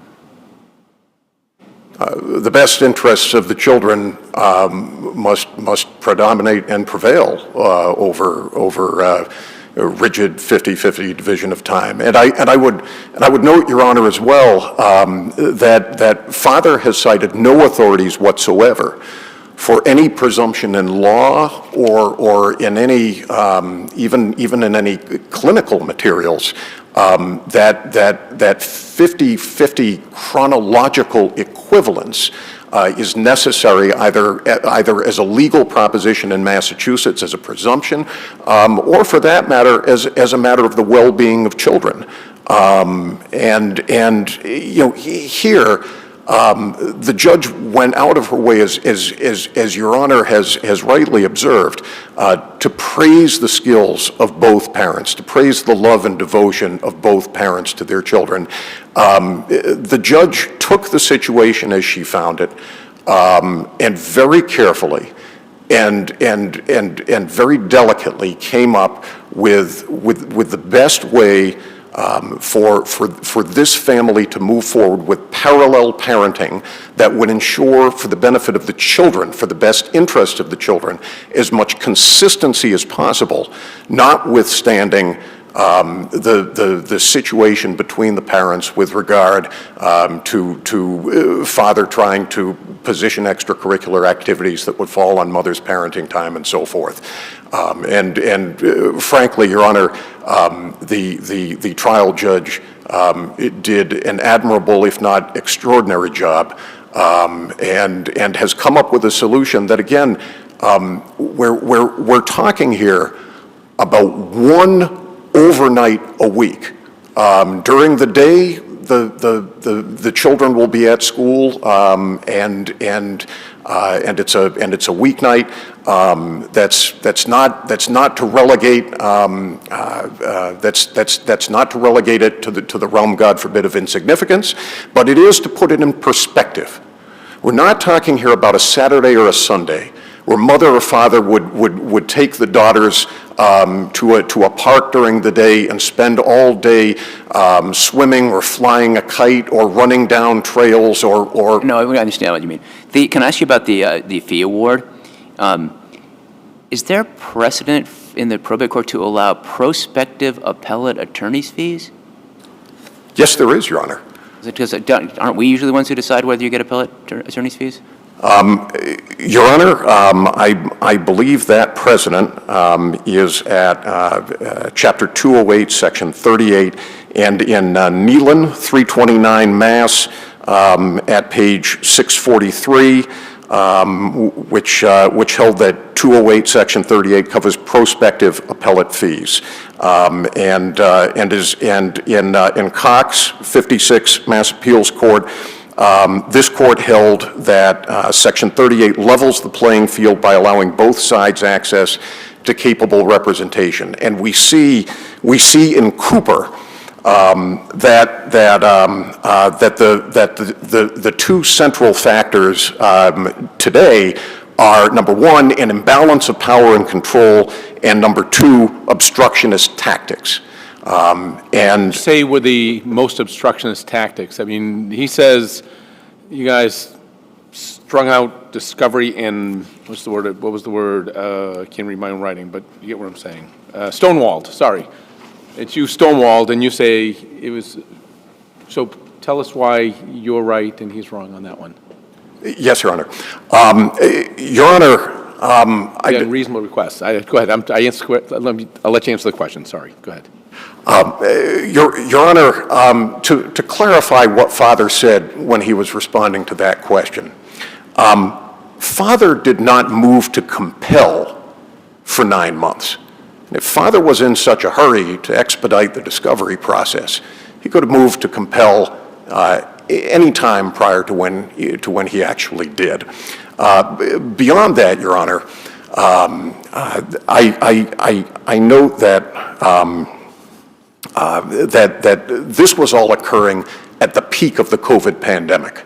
The fact that this case moved from the night that the night that this unmarried couple separated to a temporary custody hearing in about, I believe, 9 to 10 days, and that proceedings then moved from the temporary custody hearing all the way to trial in about a year and a half, in the midst of the peak of the COVID pandemic, is, at least in my experience, Your Honor, extraordinary haste.